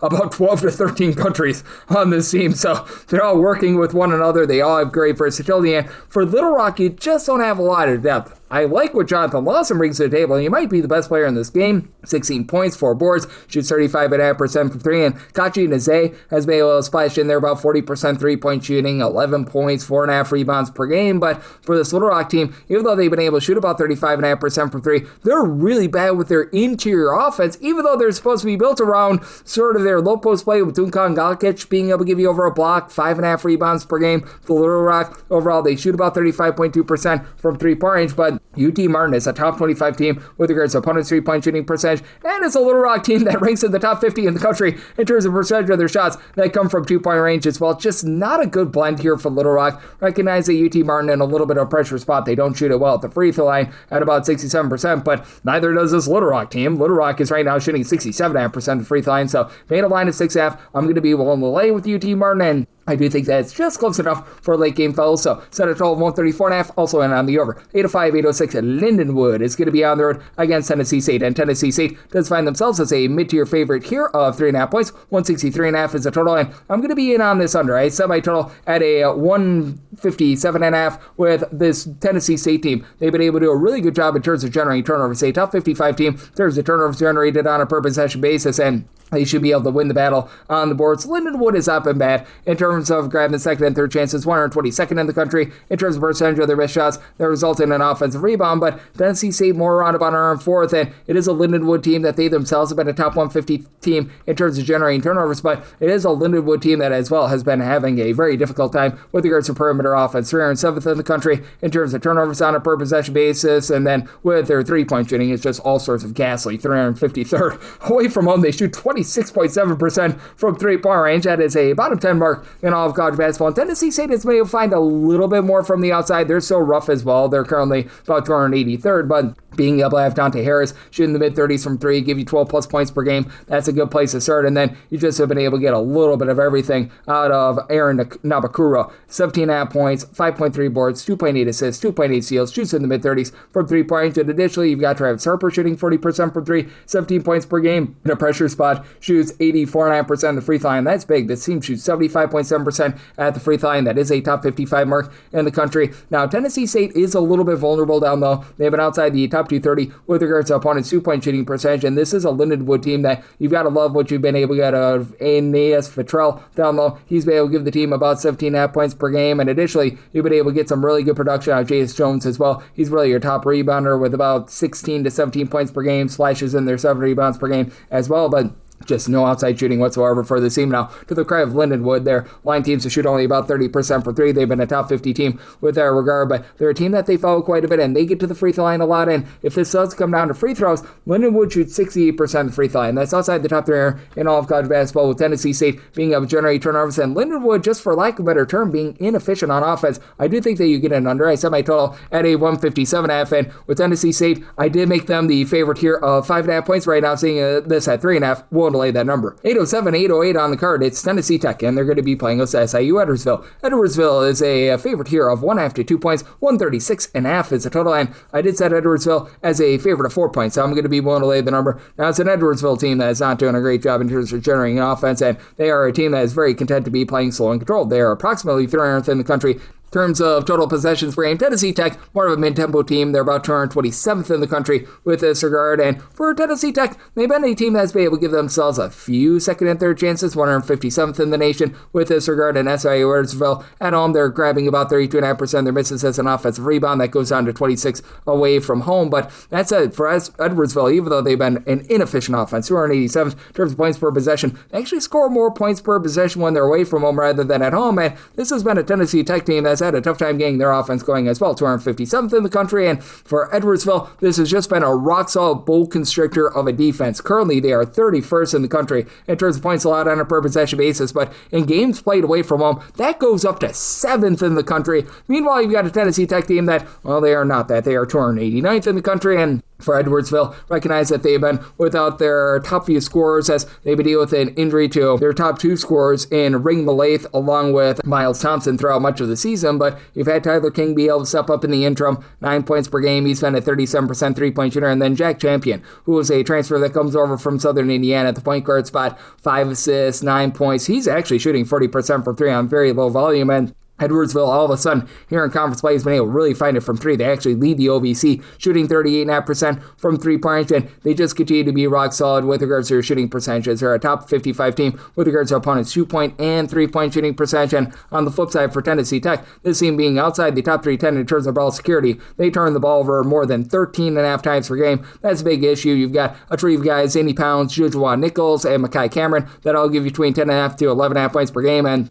Pounds has been able to throw in there about 5 boards per contest along Nichols. They combined between Nichols and Pounds for about a block and a half per contest as well. It's been a team that's been good on the inside. They're a top 145 team with regards to opponents' two-point shooting percentage. Absolutely getting blasted from the outside. They're about 300th with regards to opponents' three-point shooting percentage. Couple that with the fact that they're outside the top 250 with regards to their defensive rebound percentage. They've been a relatively okay team in terms of grabbing those second and third chances, but this is also an SIU Edwardsville team that's been pretty solid in terms of not allowing those second and third chances. Right now, in games played away from home, only about 28.1% of opponents' mid shots become an offensive rebound. That does rank in the top 150 in the country. And Tennessee Tech, if you do find them in a pressure spot, they shoot about 74.5% the free throw line. That's better than Edwardsville, but I just think that Edwardsville defense wins out in what I think is going to be a relative slug of a game. Semi-total 134. I like the under. Out to Edwardsville, I'm going to be willing to lay up to 3.5 with them. 809-810. Morehead State is going to be on the road against Eastern Illinois. Eastern Illinois is a home underdog here of 2 to 2.5 plays. 137.5 to 138 is the total, and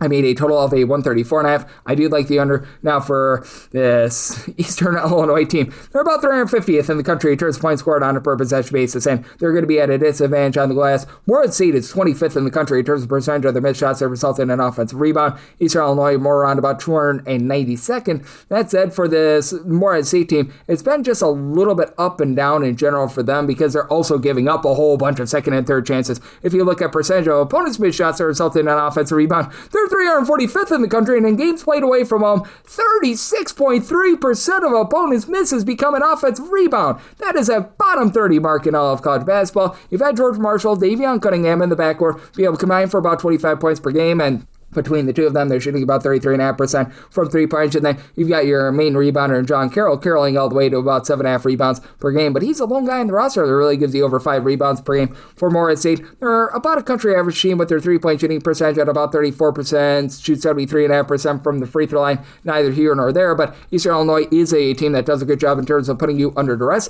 They've been a top 75 team in terms of turnovers generated on a per-possession basis, and while their offensive numbers are really bad, much of that is because their number 2 scorer in Andre 3000 Washington was missing for the first 13 games of the season. He and Zion Fruster combined for 25 points per game. Neither of these guys shoot it well from three. As Michi White, great name, he's been able to shoot 42% from three. He's been your main man from the outside, and now you've got Preston Turner down for what? Shooting about 44% from three. So these guys have been able to give you a little bit of a rise in conference play. They're shooting more around about 33.5% from 3 points. Cooper Jacoby is giving you a bit of something down low with about 10 points, 6 rebounds per game, and for Eastern Illinois, they've been a really good perimeter shooting defense as their line teams only shoot 30% from three. That's a top 50 mark in the country, and this is a Morehead State team that's 280th in terms of free throw attempts allowed to their opponents on a per possession basis. And for an Eastern Illinois team that is outside the top 250 with their three-point shooting percentage, outside the top 330 with their two-point shooting percentage, they need to get to the free throw line. They shoot 73.5% of the free throw line. That's country average there, and I do think that being able to get those free throws is going to allow them to be able to get the job done on their home floor along with those turnovers.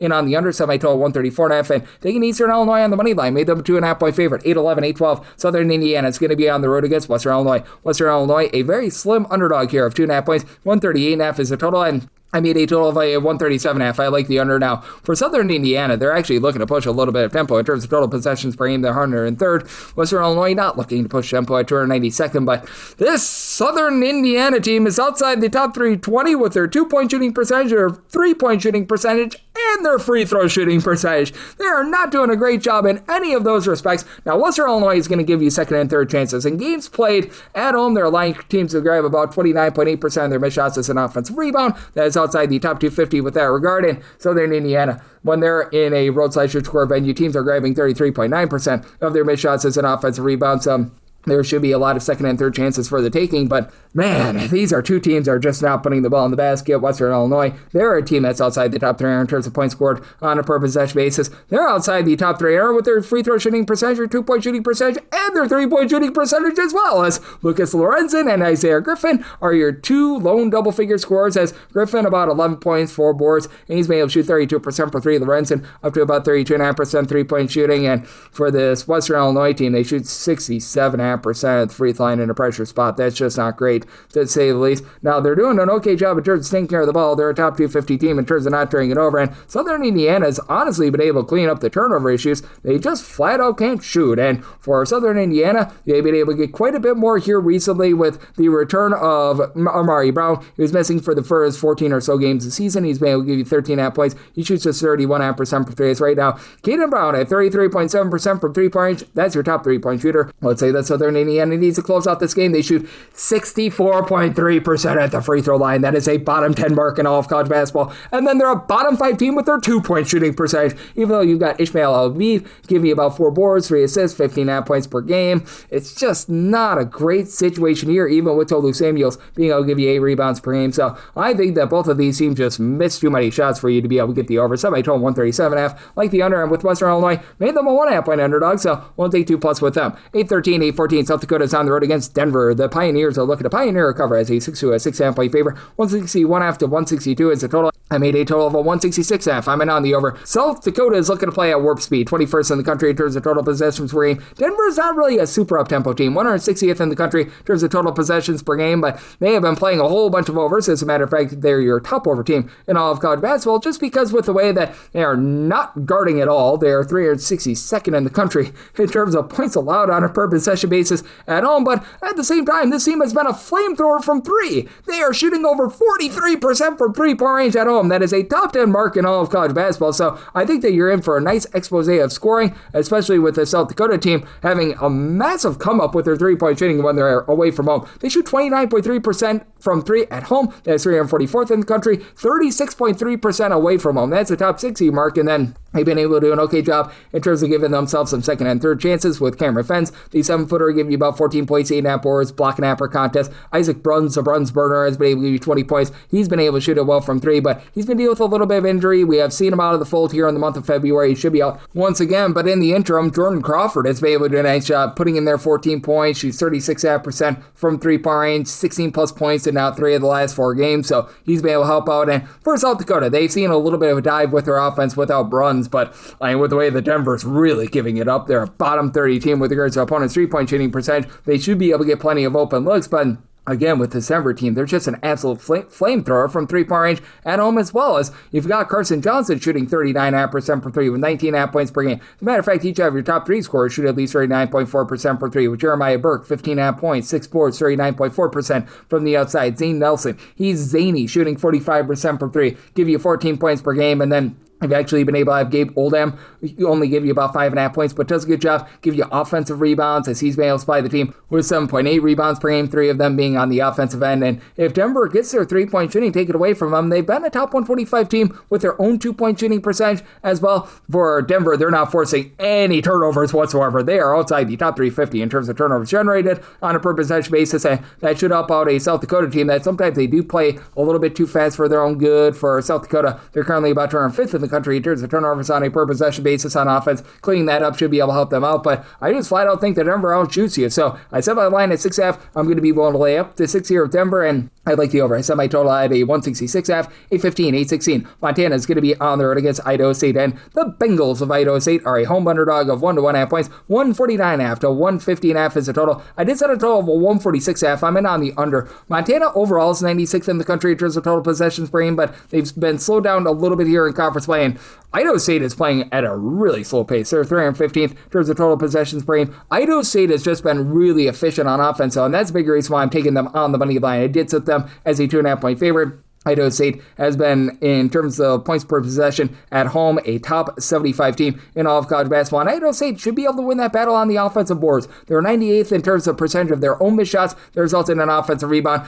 Montana's 355th. And this is a Montana team that they actually shoot it really well from three-point range. Montana right now is a top 50 team overall in terms of their three-point shooting percentage. In games played away from home, this goes up to 38.3%. That is 24th in the country, but they are just turning the ball over way too much. 350th in terms of turnovers on a per possession basis away from home, and they just don't have a ton down low, as your lone man that gives you over 4.5 rebounds per game is Trajan Sawyer, 12 points, 5 boards, does shoot 38.5% from 3 points, and then you do have Money on your side. Money Williams has been incredible with 19 points, 4 boards, 5 assists, only shoots about 31.5% for 3, but then someone like Tyler Thompson shoots 42.5% from the outside, and it's an Idaho State team that is a bottom 30 team in the country in terms of points allowed on a per possession basis at home, so they're one of those classic teams that play slowly but don't necessarily play great defense. But that said, you've got a pair of guys I really like in Caleb Vandergreen along Connor Hallenbeck. They combine for 26 points per game. Hallenbeck shoots 36.5% from three-point range, and then Vandergreen up to about 6.5 rebounds per game. Evan Otten down low has been able to give you a block and half per contest, as Idaho State has been a little bit stronger with regards to their interior play rather than their exterior play, and they've been a top 125 team with regards to defensive rebound percentage. They don't necessarily give themselves a ton of second and third chances, and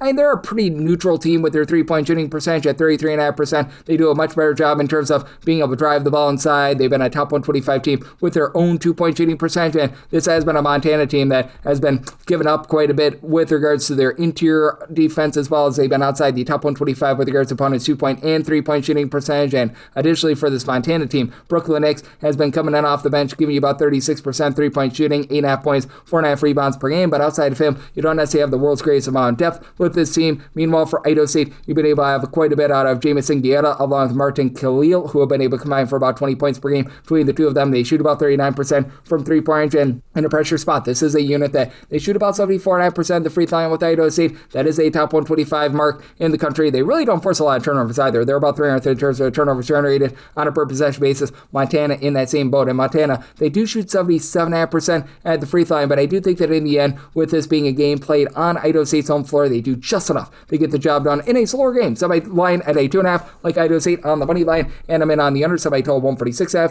817, 818. North Texas, the Mean Green playoffs to Tulane. Tulane does find themselves as a underdog here of 5.5 points. 136.5 to 137.5 is the total, and I made a total of a 131. I'm in on the under. North Texas, in terms of total possessions per game, it's actually sped up a little bit to about 265th. This is a little bit of a warp set, though, because they have played a few overtime games that have led to that. I believe that it was their game against Rice in which it went to multiple overtime, so there's been a little bit of hairbraininess there, but that said, it's a North Texas team that is still doing such a great job in terms of not allowing you good looks. They've been a top 35 team in terms of points allowed on a per possession basis, top 25 team in terms of both turnovers generated and opponents' 3-point shooting percentage on the defensive side of things, and Tulane just doesn't give themselves second and third chances. They're a bottom 10 team in the country in terms of percentage of their missed shots that result in an offensive rebound. Now, I will say this about Tulane. For some reason, they're shooting it much better from three-point range when they've been away from home rather than at home. They shoot 29% from three-point range at home, 35.9% away from home. So riddle me that. You've got Rowan Brummo, who's going to be the best scorer in this game, about 19 points, 5 boards, 3.5 assists, steal and half per contest, shoots 35% from 3.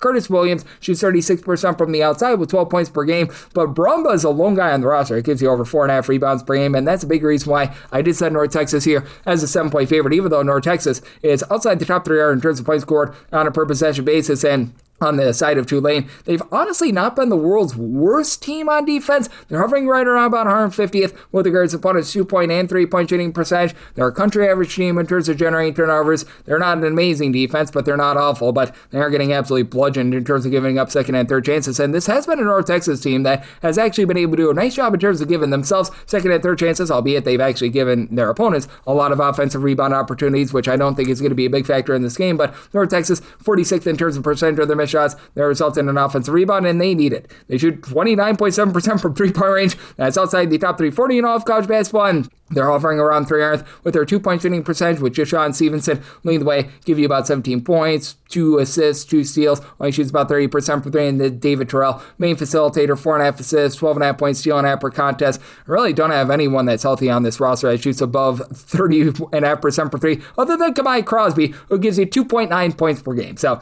you're not going to get a lot of, shall we say, great 3-point shooting in this game. I think that North Texas is just essentially going to suck the life out of this game. They only shoot about 70% at the free throw line in a pressure spot. Tulane has actually been very good at getting to the free throw line. They do shoot 76% at the charity stripe, but I think that North Texas is going to be able to come up with plenty of turnovers, shut things down from the outside, and get the job done. Set my line at 7, so I'm going to be in on the under. And with North Texas, I'm willing to lay up to 6.5 with them. 8-19, 8-20. You've got UC Santa Barbara playing goes to Cal State Northridge. Northridge is an underdog of 3.5 points. 158.5 is the total. I'm in on the over. I set my total 160. Now, it's a Santa Barbara team that's not playing with much tempo whatsoever in terms of total possessions per game. This team checks in about 274th in the country, but they have been outside the top 240 in terms of points allowed on a per possession basis. But this is also a Santa Barbara team that is shooting 41.6% from 3-point range at home. That is a top 10 mark in all of college basketball, and both of these teams do turn the ball over quite a bit. Both are outside the top 255 in terms of turnovers on a per possession basis. But for the Santa Barbara team, right now, in terms of points per possession in their home games, they're a top 20 team in the country, and Northridge is looking to gun it. Northridge is 6th in the country in terms of total possessions per game, overall about 196th in terms of points per possession, but that does take a fall off of about scoring 15 points fewer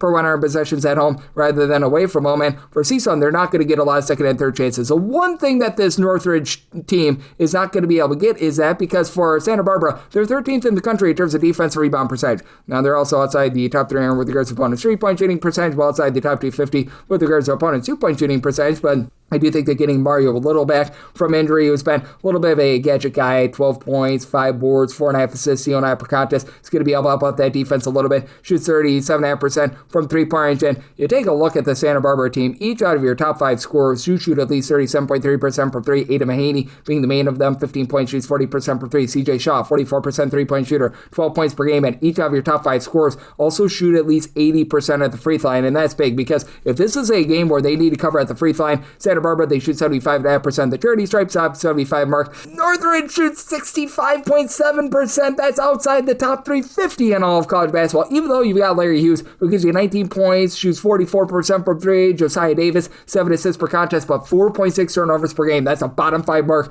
in all of college basketball. Northridge outside the top 275 with regards to their ball security, so that's been a little bit of an issue, and this Northridge team essentially dares you to shoot it from 3. They've got a top 30 mark in terms of percentage of opponents' field goal attempts that come from 3. Again, with the Santa Barbara team shooting over 42% from the outside at home, I think that that's doomsday, even though you've got Joshua Garrow, give you 13.5 points, 9.5 boards, and Mohamed Fofana throwing their 7.5 rebounds per game. So, made a total of 160. I'm in on the over, and I'm willing to lay with Santa Barbara. Made them an 8-point favorite, 821, 822. Montana State is on the road against Weber State. Weber State finds themselves in most places as a 1 to 1.5 point favorite. Opened up as a slight underdog. So, this game is 150.5, and I'm willing to go up to 1.5 with Weber State, set them as a 2-point favorite. You've got a Montana State team that has honestly done a lot of little things well. They're not going to give themselves second and third chances, 267th with regards to their offensive rebound percentage. And for Weber State at home, they're grabbing about 31.7% of their misses as an offensive rebound. That is a top 150 mark in the country. But for Montana State, they've traveled really well with their shooting. For Montana State right now, they shoot overall 35.2% from 3-point. It only goes down to about 34% away from them. But this is a Weber State team that has been really good with their outside defense. They've been a top 100 team with regards to opponents' 3-point shooting percentage, and Weber State, they shoot about 36% from 3-point, and I do think that with Weber State just having a nice little bit of an edge on the glass, that they are going to be able to get it done, as you have to love the fact that you've been able to get about 5 or so rebounds per game out of a guy that shoots in the high 30s from 3-point, and Nigel Burris, who throws in their 10 points per game, and then you've been able to get about 6.5 to 7 rebounds per game out of both Edwin Suarez Jr. along with Malik Goma. Between the two of them, you're getting 18 points per game, and then Tijai Sani, 17 points. He shoots 36.5% from 3, and Vijani Vartinen, who was missing for 6 games, he's back. He's able to shoot about 41% from 3-point. In a pressure spot, Weber State shoots about 72.5% of the free throw line. That's a country average mark, and they're a team that has been about country average in terms of generating turnovers. Meanwhile, for Montana State, not necessarily a team that's going to put you under too much duress, but they take great care of the ball. They're a top 75 team in terms of field turnovers on a per possession basis, and while Montana State is not giving themselves any sort of second and third chances, they're doing a great job in terms of not allowing you to be able to grab those second and third chances either. They've been a top 150 team with regards to defensive rebound percentage, and this bunch has been about a country average team with regards to their own 2-point shooting percentage and opponent's 2-point shooting percentage. Jed Miller, Patrick McMahon, they combine for 28 points per game, and Miller shoots 42% from three. Davion Brown is a 43% three-point shooter who's been able to supply about 13 points per game, but has been dealing with a little bit of ailment. We have not seen him here in the month of February, probably going to be out of the fold once again, and in his absence, you've been looking to a much more Jeremiah Davis, who's been giving you about 8.5 points, shoots in the mid-30s from three-point range. With this Montana State group, you really don't have anyone outside of Miller that gives you over 5 rebounds per game, and I do think that Weber State having a little bit more on the inside and this backcourt being a little bit banged up for Montana State, that allows Weber State on their own floor to get the job done. So I did set my line at 2. I'm going to be willing to lay it with Weber State, and with this total, I did set mine at a 146. You've got a Montana State team that, in terms of total possessions per game, is just 267th, so I'm in on the under. 823, 824. Idaho is going to be on the road against Portland State. Portland State is a favorite of 3.5 points, and their total is anywhere between 141.5. Now we're starting to see it go up to about 142.5, 143. This opened up at a 139.5, and personally, I took a shot on the over on the opener. I did set my total at a 142, so once you get past 142, that becomes a point of no return, and that looks like where it's going to be when this comes out in the AM. So even though I personally bet the over a little bit earlier, I just can't advise it once you get past 142. That said, with Idaho, this is a unit that is going to be able to give you some good clean possessions, and that's been the issue for Portland State. Portland State about 269th in the country in terms of turnovers on a per possession basis on offense, but they're really good with their interior play, top 65 team with regards to their 2-point shooting percentage at home, and they do not allow you good looks from three-point range, and this has been an Idaho team that has been able to shoot about 34.5% from three-point range. Idaho is a pretty solid team in terms of taking care of the ball. If you look at them in terms of overall points scored on a per possession basis, they're checking in right around about 142nd in all of college basketball. For Portland State, they've been about 201st with regards to their scoring. They've been just a much better defensive team. Portland State is a top 45 team in terms of points allowed on a per possession basis, and they've got 2 go-to scorers. Scary Terry Miller, 19.5 points, shoots 40% from 3. Jalen Henderson, he shoots like 24% from 3, but how about 17 points, 6 assists, per contest, and it's a Portland State team that has been a top 150 team in terms of turnovers generated on a per possession basis. They're also really good on the inside. They're a top 75 team with regards to opponents' 2-point shooting percentage as well. Now, this is a team that very much puts you on the free throw line. They're a very physical bunch, and with this Idaho team, they've been a pretty solid team at the free throw line at about 74.5%. You've had Colton Mitchell along with Jackson Rasmussen combined for 27.4 points per game, and with Mitchell, he's able to shoot about 36.5% from three-point range, and Isaiah Brickner continues to shoot 45% from 3, albeit on relatively low volume, 11 points per game, but it is an Idaho team that is outside the top 225 with regards to opponents' 3-point shooting percentage, a little bit better down low, and they don't allow second and third chances. They're a top 35 team with regards to defensive rebound percentage. Portland State, though, they're the exact same. They are not going to give you too many second and third chances as well. Their line teams only grab about 25% of their misses and offensive rebound. Top 50 mark in the country. Portland State has been a relatively mid-tempo team in terms of total possessions per game, 157th. Idaho, neither here nor there as well. They're about 140th, so like I said, I was willing to get there on the over because of late game fouls when this was opening up, and I was able to get more of a 140.5. Now that we're up to 142.5 plus, I would be looking at an under if I had to bet it right now to go along with Portland State, who I made an 8-point favorite. 825, 826. Eastern Washington is going to be on the road facing off against Sacramento State, and Sac State does find themselves as a home underdog of 1.5 to 2 points. 162.5 is the total, and I said Eastern Washington as a 2-point favorite. I'm going to be one to lay the 1.5. Sacramento State, you want to talk about some absolutely wackadoo home and road splits. Right now, they are 227th in the country in terms of points scored on a per possession basis, but they're averaging, and I'm not even kidding when I say this here, 18.8 points more per 100 possessions at home rather than away from home, because you look at the 3-point shooting numbers, and it's night and day. Sacramento State shoots 26.2% from 3-point range away from home. That is legitimately a bottom 15 mark in all of college basketball. They shoot 43.5% from 3-point range at home. That's 3rd in the country. So, man, that is a very, very big variance. And for the Sacramento State team, you've been able to get quite a bit of production out of Prophet Johnson. Everyone's talking about Mikey Williams, who's the main point guard for the team, and rightfully so. He's been a rock-solid player. 17 points, or is in there 4.5 assists per game, but Prophet Johnson is actually your top scorer. 2.5 steals, 3.5 assists, 8 boards, 18.5 points, shoots 40% from 3-point range. Guy deserves a little bit more love than what he's been getting. And then you do have Johnny Summers, who's been shooting 44% from 3, 10 points per contest. Mark Larivinoff has been able to give you about 7 rebounds per game. But that said, it is a Sacramento State team that has been having a very, very rough time on the inside, as they are outside the top 320 with their 2-point shooting percentage on offense, and They're outside the top 310 with regards to opponents' 2-point shooting percentage on defense, and this is an Eastern Washington team that one of the big bugaboos for this team has been turnovers. They're about 275th in the country in terms of turnovers on a per possession basis on offense, and this is a Eastern Washington team that they very much give it up from the outside. They're outside the top 300 with regards to opponents' 3-point shooting percentage, but they themselves have been a relatively good team from the outside. Eastern Washington, they are 69th in the country with their 3-point shooting percentage at 36%, which actually ascends to 36.5% when they're away from home. And Eastern Washington has gotten a lot out of Isaiah Moses. 17 points, 4 assists. He shoots 41% from 3 and 93% the free throw line. If this gets down to a pressure spot, Eastern Washington does shoot 75.8% at the free throw line. And Sacramento State, a top 20 team in the country, 77.9%. And they are a top 30 team in terms of percentage of their possessions that result in a free throw as well. So both of these teams have been able to do a nice job there. So I do think that you're going to get plenty of scoring in this game, even though you might get a little bit of sloppiness. I did set my total at 164 as Eastern Washington. In terms of total possessions per game, they're fast, but they're not like just gunning it. They're about 155th or so.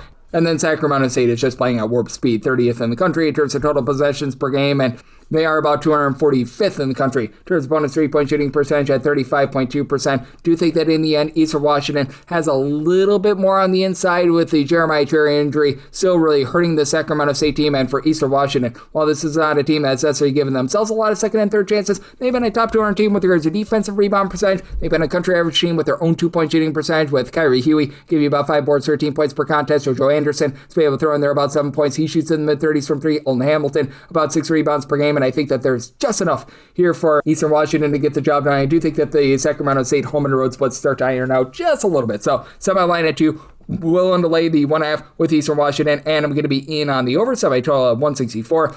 827, 828. UC Irvine, Zatzat, the Anteaters are on the road against Long Beach State, and Long Beach State is a home underdog of 5.5 points. 143.5 is the total. Center Irvine is the 4.5 point favorite, so I'm actually going to be willing to take 5+ here with Long Beach State. Long Beach State has been able to do one thing relatively solidly on defense, actually 2 things. They are very good in terms of not allowing second and third chances, and they've been pretty solid in terms of generating turnovers. This Long Beach State team is about our 9th in the country in terms of turnovers generated on a per possession basis, and to the credit of UC Irvine, in games played away from home, they're actually a top 50 team in terms of turnovers generated on a per possession basis. So I think that there's going to be a lot of sloppiness in this game, even though neither of these teams are really playing slow at all. UC Irvine is about 60th in the country in terms of total possessions per game. Long Beach State is 97th. I am going to be in on the under. And additionally, with Long Beach State, the other thing that they're doing well, they're not giving you second and third chances. Long Beach State is allowing teams at home to grab only about 23.4% of their missed shots as an offensive rebound, top 50 mark in the country. And the one thing that Irvine has not done a great job on defense, in games played away from home, teams are grabbing about 32.4% of their misses as an offensive rebound. That's outside the top 255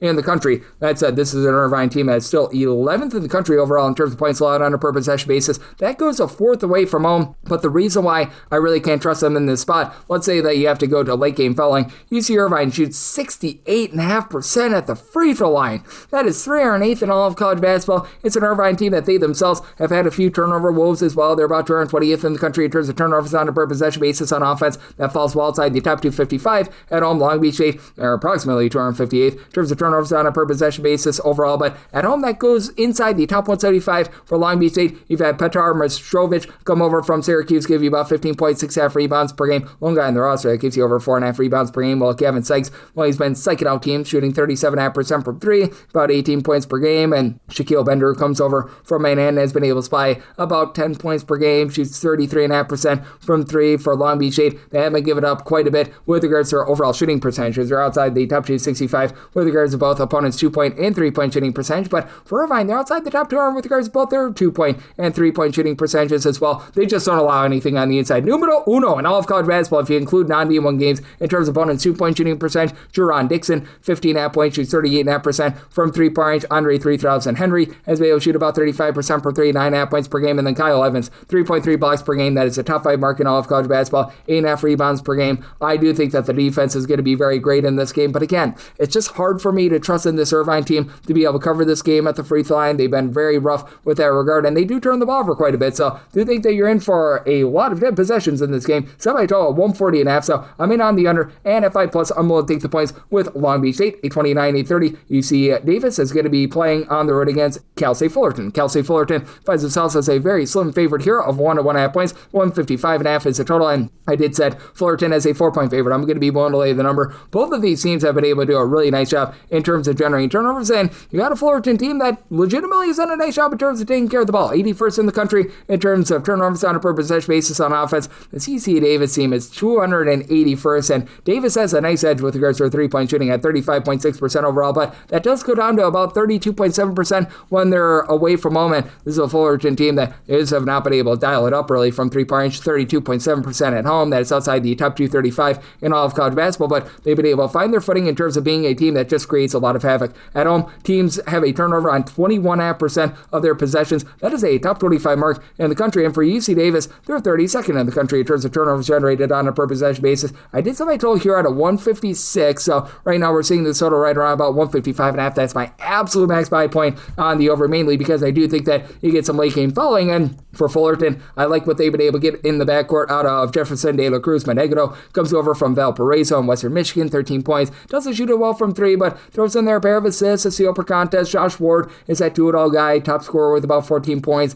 4.5 boards, 3.5 assists. He shoots about 32% from three, and Landon Seaman has really been that guy to launch it from three-point range. Shoots 37% from three, 12 points per game. It's a Fullerton team that has been able to do a pretty solid job in terms of not allowing second and third chances as well. Now, this is a UC Davis team that has Nico Rokac giving you about 5.5 rebounds per game, but they're one of the worst teams in the country in terms of grabbing second and third chances, and they are allowing teams away from home to only grab about 24.3% of their misses as an offensive rebound, but overall 225th in terms of defensive rebound percentage. Fullerton is more around about 84th, and for this UC Davis team, you've got two main guys that have been able to do the lion's share of the scoring for the team, as you've been able to have Connor Sevilla along Niles Cooper combined for 25.5 points per game, and Sevilla shoots 42% for three, 90% of the free throw line, while Cooper, he throws in there about 5 boards, a steal and a per contest, and Braden Fajemi, he doesn't give you a lot of scoring at 6 points per game, but 4 assists, 2 steals. He's been able to do a nice job with that regard, but that said, this is a Davis team that they just have a tough time taking care of the ball, even though they do shoot 74.5% of the free throw line. I can't trust them in the safe spot, while Fullerton shoots more around 71% at the free throw line. So this on a total of 156, so 155.5 X by point on the overend. One to lay up to 3.5 with Fullerton, 831, 832. You've got Cal State Bakersfield, meet for the Roadrunners being on the road against UC Riverside, and Riverside does find themselves as a mid-tier favorite here, as you're going to be laying 5.5 with them. 150.5 to 151.5 is the total, and UC Riverside has been a deplorable team all season long, and yet I'm going to be willing to lay it.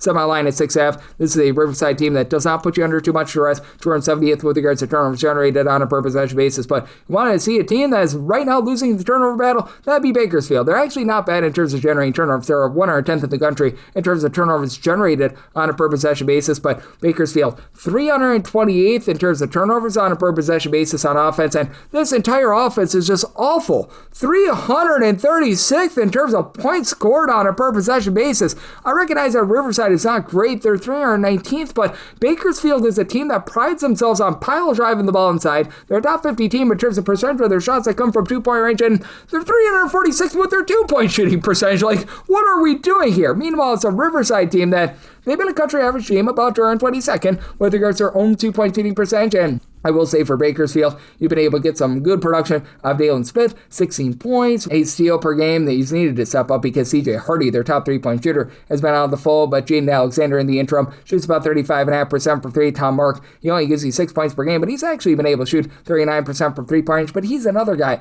that has been in and out of the lineup. He's been able to play the last few games, so I think that he's going to be good to go here, but he's been a big question mark all season long, and outside of those two guys right now, you just don't have any sort of 3-point shooting whatsoever for the team, though Rod Jessamy has been able to give you 6+ rebounds, multiple blocks per game, and for Riverside, you've got really each of your top 5 scores all give between 4.6 and 5.5 rebounds per game, so you've got nice balance there with Osiris Garrity coming over from Utah Valley, giving you about 11 points, 5.5 rebounds per game. Andrew Anderson has been that top scorer with 17 points, 5 boards, and is now shooting about 34% from three, and Markel Worthy throws in there about 3 assists per game as well. It's a Riverside team that's had a rough time in terms of taking care of the ball, but they are a team that, in my opinion, is just executing much better with regards to their offense. Right now, neither of these teams are necessarily lighting the world on fire in terms of presenting second and third chances as well. For this Riverside team, they're about 177th in the country in terms of their defensive rebound percentage. Bakersfield is 327th, and games played away from them. Teams are grabbing 34.9% of their misses as an offensive rebound, and I think that allows Riverside to be able to get the job done, and I think that the sloppiness costs you an over. So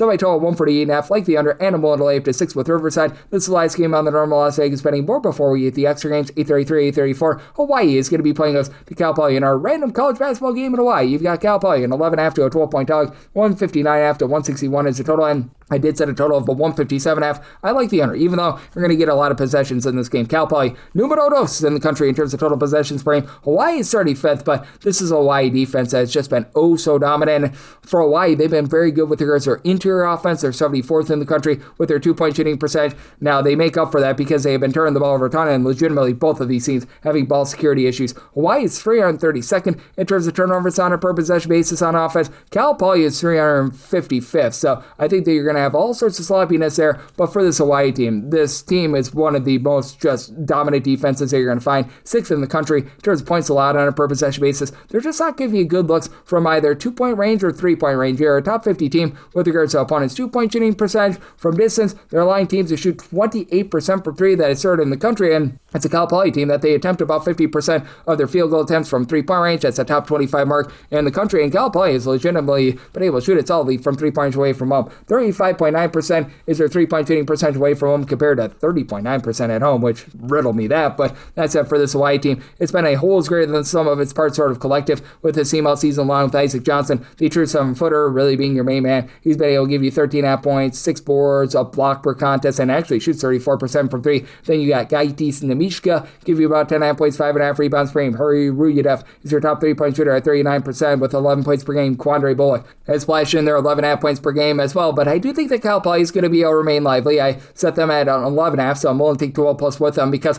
Hamad Musa has been tremendous with 20 points, 6 boards, shoots 37.5% from 3. Peter Benjai has been able to shoot 37% from the outside. It's a Cal Poly team that legitimately has not done the world's worst job on the glass. They've been a top 200 team with regards to their overall rebound percentage. Now they are getting blasted down low. They're about 300th in the country with regards to opponents' 2-point shooting percentage, but they're a top 150 team with their own 2-point shooting percentage as well. I think that the turnovers are going to be very costly to the over, but I do think that you have enough 3-point shooting with this Cal Poly team to be able to hold in there. So I set a line of 11.5. I'm going to take 12 plus with them, and I'm in on the under, so I total 157.5, and now we hit the extra games. The normal betting board picks are complete, but there are some extra games today, so we go into the bonus. 306-579, 306-580. Vermont is on the road against UMBC. UMBC between a 1-point favorite to a 1.5-point underdog total on this game. It is 148.5 to 141.5. I feel like UMBC should be the favorite. Most places have them as the underdog. I'm going to be willing to take them on the money line. Both of these teams are doing a nice job not allowing second and third chances. Vermont, number 1 in the country. Opponents are grabbing 19.8% of their missed shots as an offensive rebound, and UMBC is 23rd. Has 24.1% of opponents' missed shots become an offensive rebound, and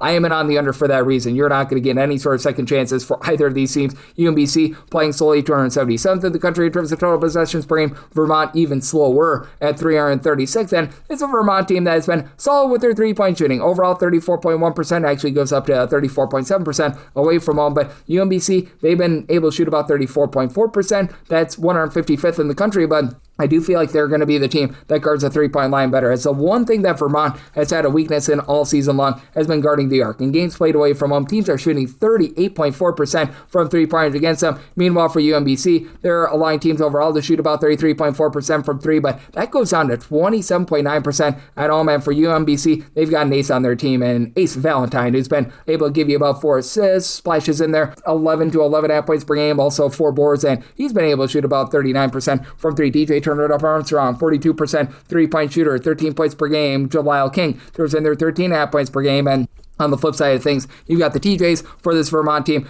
TJ Long and TJ Hurley, with Hurley being able to supply about 15 points. He's shooting in that neighborhood about 39% for three, Long around 33% from the outside with about 12.5 points per game. Gus Yeldon, great versatility, 16 points, 5.5 boards. He shoots about 34% for three, and Vermont is pretty good on the inside as well. Top 75 team with their own 2-point shooting percentage, top 125 team in terms of opponents' 2-point shooting percentage, but UMBC has been a top 150 team with both their 2-point shooting percentage and opponents' 2-point shooting percentage, and in a pressure spot, it is a UMBC team that they shoot about 74.5% the free throw line, Vermont 73.5% in the end. I do think the UMBC on their own floor, they find a way to do just enough to be able to get the job done in a lower tempo game. Semi-total 138, so in on the under, and we'll take UMBC on the money line, 306-581, 306-582. New Hampshire is on the road against UMass Lowell, and Lowell does find themselves as a favorite here of 4.5 points. 148.5 is the total, and I did semi-total 147.5, so I like the under. You got a New Hampshire team that's a pretty mid-tempo team, 185th in terms of total possessions per game. Meanwhile, for Lowell, they're about 159th, and I recognize that this is a UMass Lowell team that, if you look at their numbers away from them, they are dreadful, to say the least, and they're giving it up from three-point range. They're 225th in terms of opponents' three-point shooting percentage. It's a New Hampshire team that has been pretty solid with their perimeter defense, 168th in terms of opponents' three-point shooting percentage. New Hampshire's not really shooting it well from three-point range, and UMass Lowell is allowing teams to grab fewer than 19% of their missed shots as an offensive rebound at home. That greatly hurts a New Hampshire team that they themselves have been pretty solid on the defensive glass. For New Hampshire, 61st in the country in terms of percentage of missed shots by opponents that resulted in an offensive rebound, but the team just doesn't have a lot of pizzazz from the outside. Bilal El-Shakiri has been able to give you 10.5 points, 8 boards, a steal per contest. Jack Graham is up to about 11 points and a steal per game. Keyshawn Robinson, he gives you about 11.5 points per game as the team's top scorer, but just not a lot of pop here from New Hampshire, and they're outside the top three with their own 2-point shooting percentage. Not a team that puts you under duress and generates a lot of turnovers, and that's where UMass Lowell has been losing a lot of their games. This UMass Lowell team is outside the top three in terms of turnovers on a per possession basis on offense and on defense, but that said, with them not having as many issues there, that is going to allow Austin Green, who's been rock solid down low, 13.5 points, 7.5 rebounds per game, to be able to operate cleanly. Xavier Spencer has been able to shoot 37.5% per three along Daryl Yepto. These two guys combine for about 22.5 points per game. Now for UMass Lowell in a pressure spot, they shoot 66.8% of the free throw line. That is ghastly. New Hampshire, 68.4%. So both of these teams are relatively rough there, and I think that UMass Lowell, just them having much more on the inside, them being able to control the boards, and being country average team in terms of opponents' three-point shooting percentage, that's just enough to get the job done, and I do think that it's just a little bit too sloppy of a game to be able to get the over. So, somebody told 147.5 like the under, and with UMass Lowell, willing to lay up to 5 with them. 306-583, 306-584. Binghamton is on the road against Bryan, and Bryan does find themselves as a mid-tier favorite here, 5.5 points. 137.5 is the total. I'm in on the under. Somebody told 134.5. Neither of these teams are pushing it fast. Simple. Bryan is 327th in terms of total possessions per game. Binghamton is up to 282nd, but I mean, you want to talk about two teams that have not been able to put the biscuit in the basket all season long.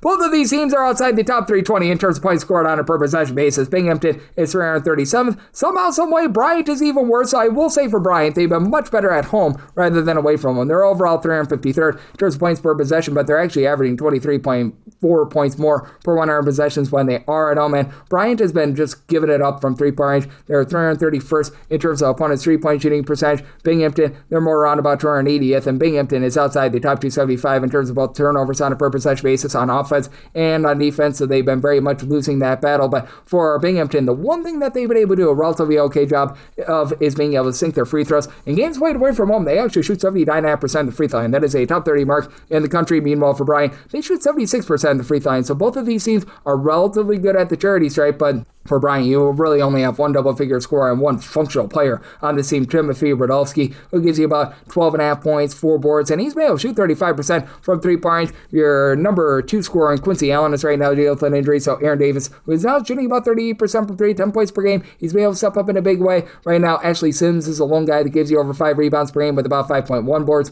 per contest. For Bryan, they do rank outside the top 250 with regards to overall rebound percentage, and they've been relatively okay with regards to their interior defense. They're a top 175 team with regards to opponents' 2-point shooting percentage. Meanwhile, for Binghamton, they just have not been able to find 3-point shooting. With all the injuries, you've been able to have Jeremiah Quigley give you 13 points, 6.5 assists per game, but he shoots 19% from 3-point. Tyler Beverly just does not take threes, 11.5 points, 5 rebounds per game, and it's a Binghamton team that They don't give themselves any sort of second and third chances. They're a bottom 10 team in terms of offensive rebound percentage. They've been a country average team with regards to their defensive rebound percentage, though, and they should be able to get some good looks against a Bryant team that, I mentioned it, the free throw shooting is going to be big. Bryant is a team that's going to be willing to put you on the free throw line a little bit. I do think that this is going to be a slow control game. I think that's going to be rough for both of these offenses, and I think that Binghamton does just enough to hold in there in what I think is going to be an ugly game. Semi-total 134.5. I'm in on the under, and I'm willing to take 5+ with Binghamton. Made them a 4.5-point dog. 306, 585, 306, 586. USC Upstate is on the road against Winthrop. Winthrop, a 13.5-point favorite. 154.5 is the total, and I set Upstate as a underdog here of 12.5 points. So I'm going to be willing to take the 13+. Now, Winthrop has been really good in terms of being clean with the ball, despite the fact that they play very up-tempo. They're about 56th in the country in terms of total possessions per game, and Upstate is looking to push them tempo as well at 76.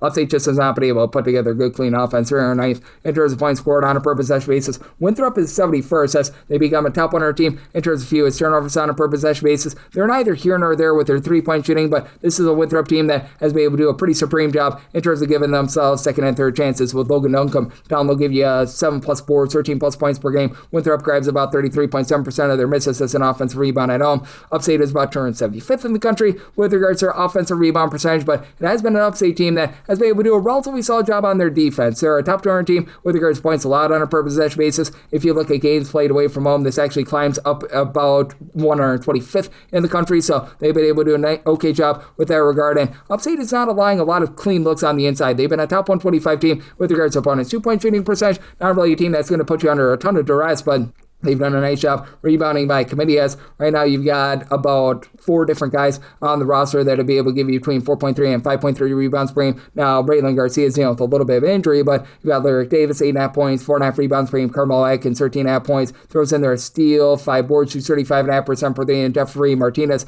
only about 4.5 points per game, but 5.3 rebounds per contest as well. And it's an Upstate team that they shoot about 34% from three-point range. That's a country average mark. Meanwhile, on the flip side for Winthrop, Kareem Rozier coming over from Duquesne has really turned the fortunes of this offense. He's been able to have things running much more cleanly. 14 points, 3.5 assists, shoots 40% from 3. Cody Kluet shoots 42.5% from 3, 13 points per contest. And then to go along with Duncombe down low, you've been able to get some good production as well out of Sefton Handaway, who's been able to give you about 6 points, 4 boards, a little bit of versatility there as he does shoot 80% at the free throw line. And for Winthrop, they've been a relatively good 3-point shooting defense, top 125 mark there, a little bit outside the top 175 with regards to opponents' 2-point shooting percentage. But that said, I do think that Upstate does just enough to be able to hold in this game, and I do think that Upstate is going to be able to keep this a little bit lower scoring, as both of these defenses are much improved from a season ago. Semi-total 152.5, like the under, and anything of 13+ here with Upstate. 306, 587, 306, 588. Lemoyne is on the road against Central Connecticut. Central Connecticut, a 3.5 to a 4.5-point favorite. 146.5 to 147 is the total, and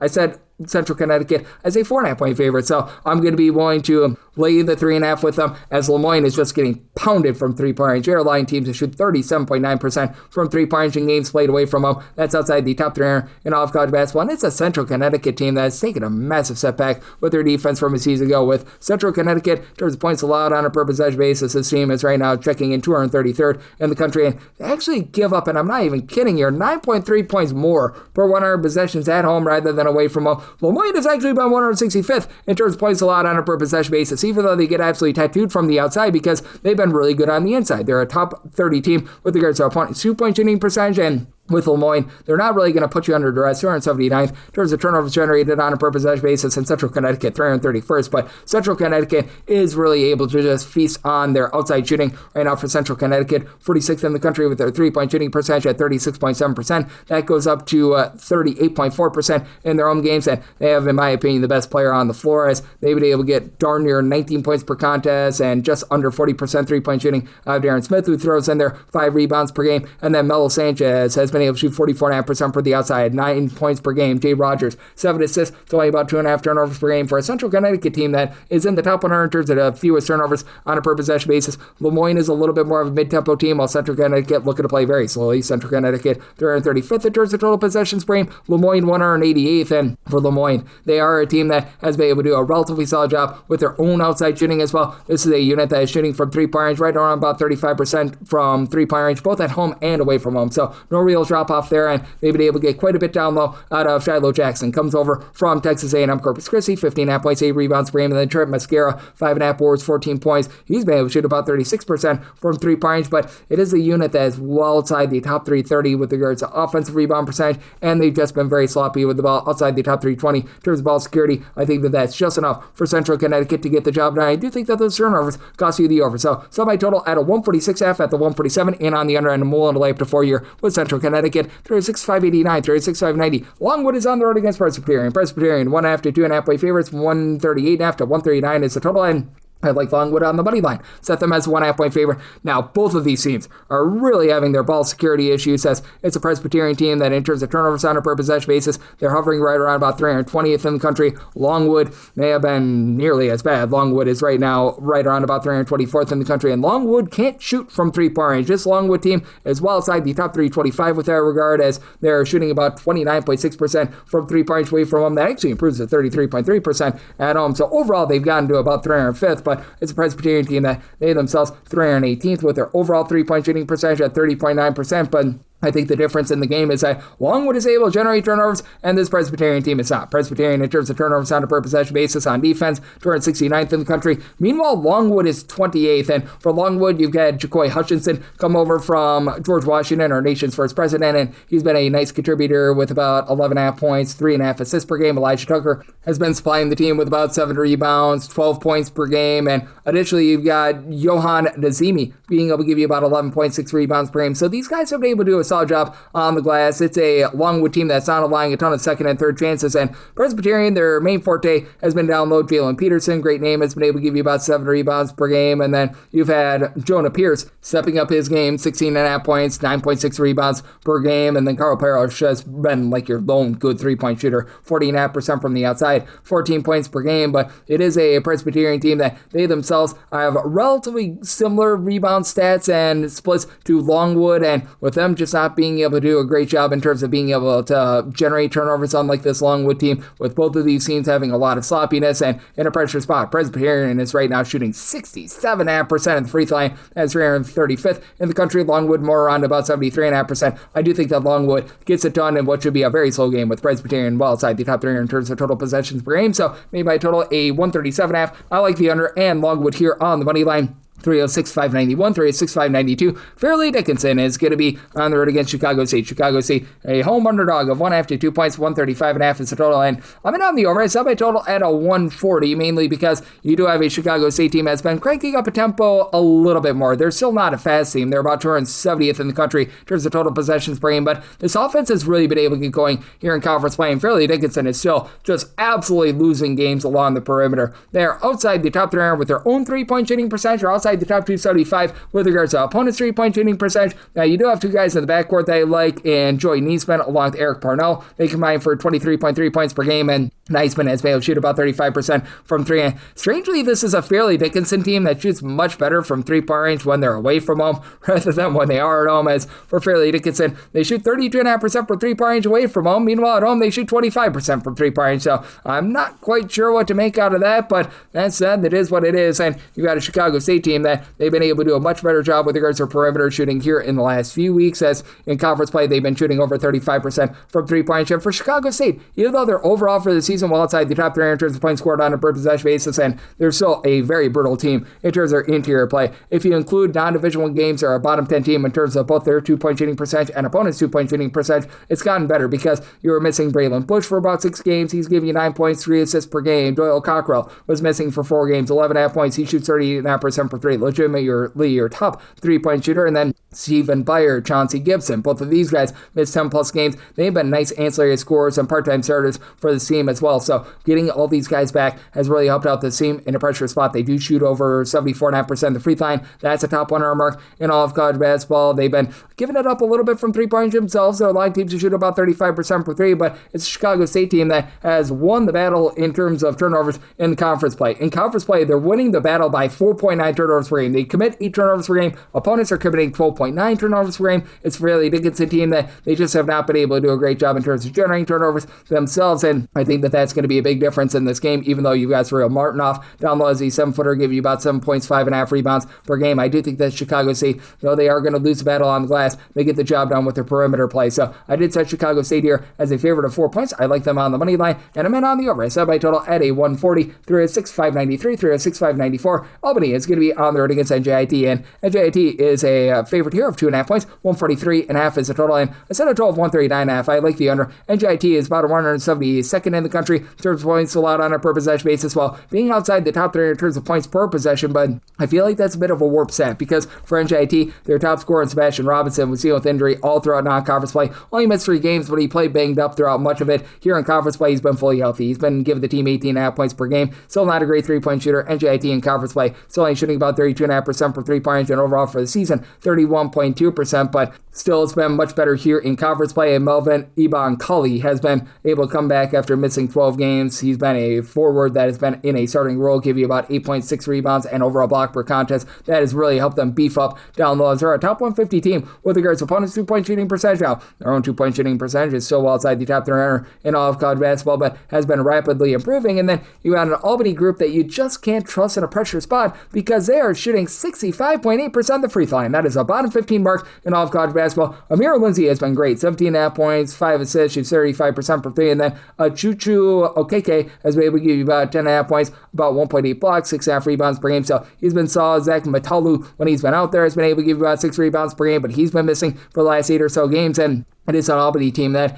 has some pretty stark home and road splits. For Albany, they're about 299th in the country in terms of points allowed on a per possession basis, so they've been relatively rough there. Meanwhile, you take a look at their offensive production, about 293rd, and they're scoring about 12.6 points fewer per 100 possessions when they're away from home rather than when they are at home. You just have not been able to get a ton out of Isaac Abidi as well. He's been able to give you about 9.5 points, 4.5 rebounds per game, shoots 36% from 3-point range, but these guys like Efree West Ingram deal with an injury. Nasir Muhammad has been in and out of the lineup all season long.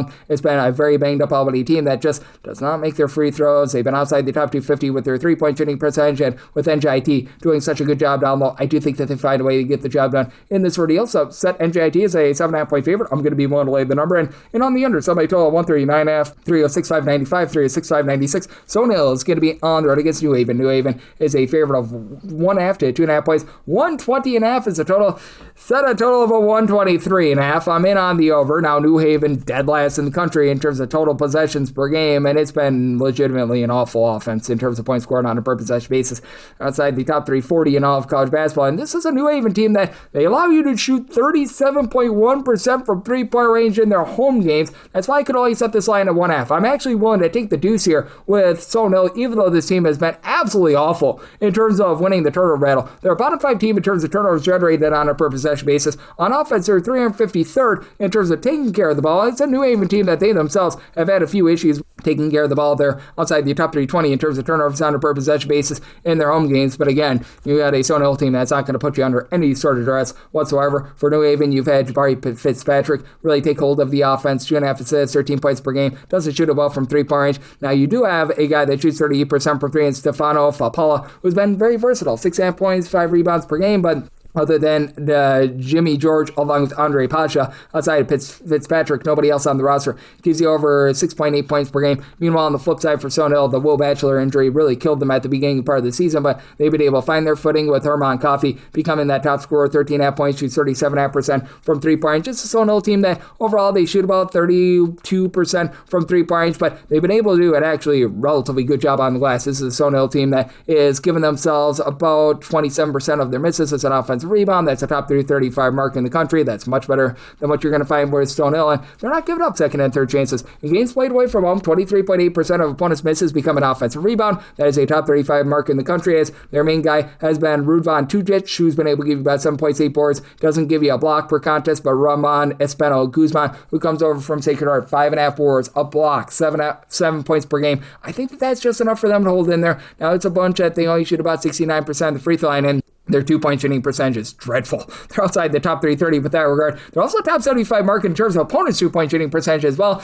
And with this New Haven team not being able to execute late in games, they're about 200th in the country in terms of points allowed on a per possession basis, so they're not bad here. I do think that Sonell holds in there. I think that the late fouls get you the over. So by total 123.5, like the over, and anything of 2+ here with Sonell, 306.597, 306.598. Wagner is on the road against Mercer. Mercer, a 5.5 point favorite, 132.5 to 133 is the total line. Made Mercer the 6.5 point favorite. I'm going to be willing to lay the number. The forte of this Wagner team right now is their 3-point shooting. As for Wagner, they are giving up a lot of second and third chances away from home. Teams are grabbing 32.3% of their misses as an offensive rebound. That's outside the top 255 in the country. And overall, they're about 280th in the country in terms of points allowed on a per possession basis, but they also shoot 39.6% from 3-point in a road/shoot score venue. That is a top 10 mark in all of college basketball. Mercer's not a team that's really going flamethrower mode from 3-point at 31.7% overall, but that does rise up to about 36.5% at home, and this is a Mercer team that should be able to win the turnover battle, as Mercer is 49th in the country in terms of turnovers generated on a per possession basis.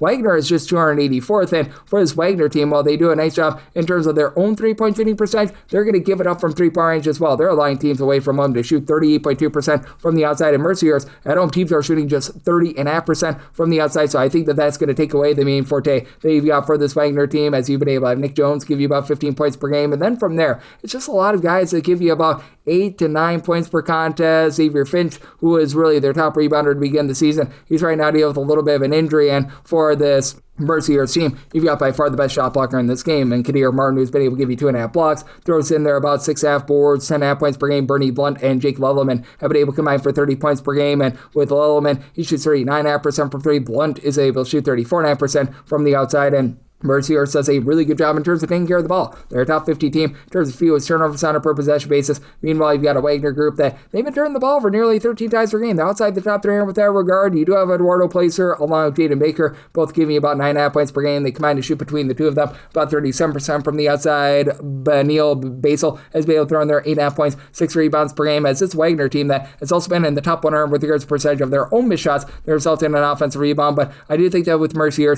doing such a great job in terms of guarding the outside, they've also been a top 150 team with regards to opponents' 2-point shooting percentage, that they find a way to persevere, get the job done. What should be a relatively low possession game, Mercer is right now 353rd in terms of total possessions per game. Wagner's just outside the top 300 at 304th. So instead of 12, 130.5, I'm in on the under and willing to lay up to 6 here with Mercer, 306.599, 36,600. You've got High Point open and up, be a low point at home against UNC Asheville. And Asheville is a underdog here of 13.5 points, 151.5 is the total. And I said Asheville as an underdog of 13.5 points. So we're going to be waiting on a little bit of line movement. I'm seeing the 13.5s with some juice. I'm starting to see some 14s. 14 is at buy point on Asheville. An Asheville team that's really sold themselves down to 253rd in the country in terms of total possessions per game. High Point has sped themselves up to about 63rd, and High Point has been really good in the turnover battle. They're a top 10 team in terms of fewest turnovers on a per possession basis on offense. On defense, this team is a top 5 team in terms of generating turnovers, and that's a big thing for UNC Asheville. They need to do a better job in terms of taking care of the ball, as on offense they are about 232nd in terms of turnovers on a per possession basis, but they go into the top 200 when they're away from home, and this has been an Asheville team that's been a nice 3-point shooting team when they've been away from home. They shoot about 37.4% from the outside in their road and neutral court games, and that's a top 50 mark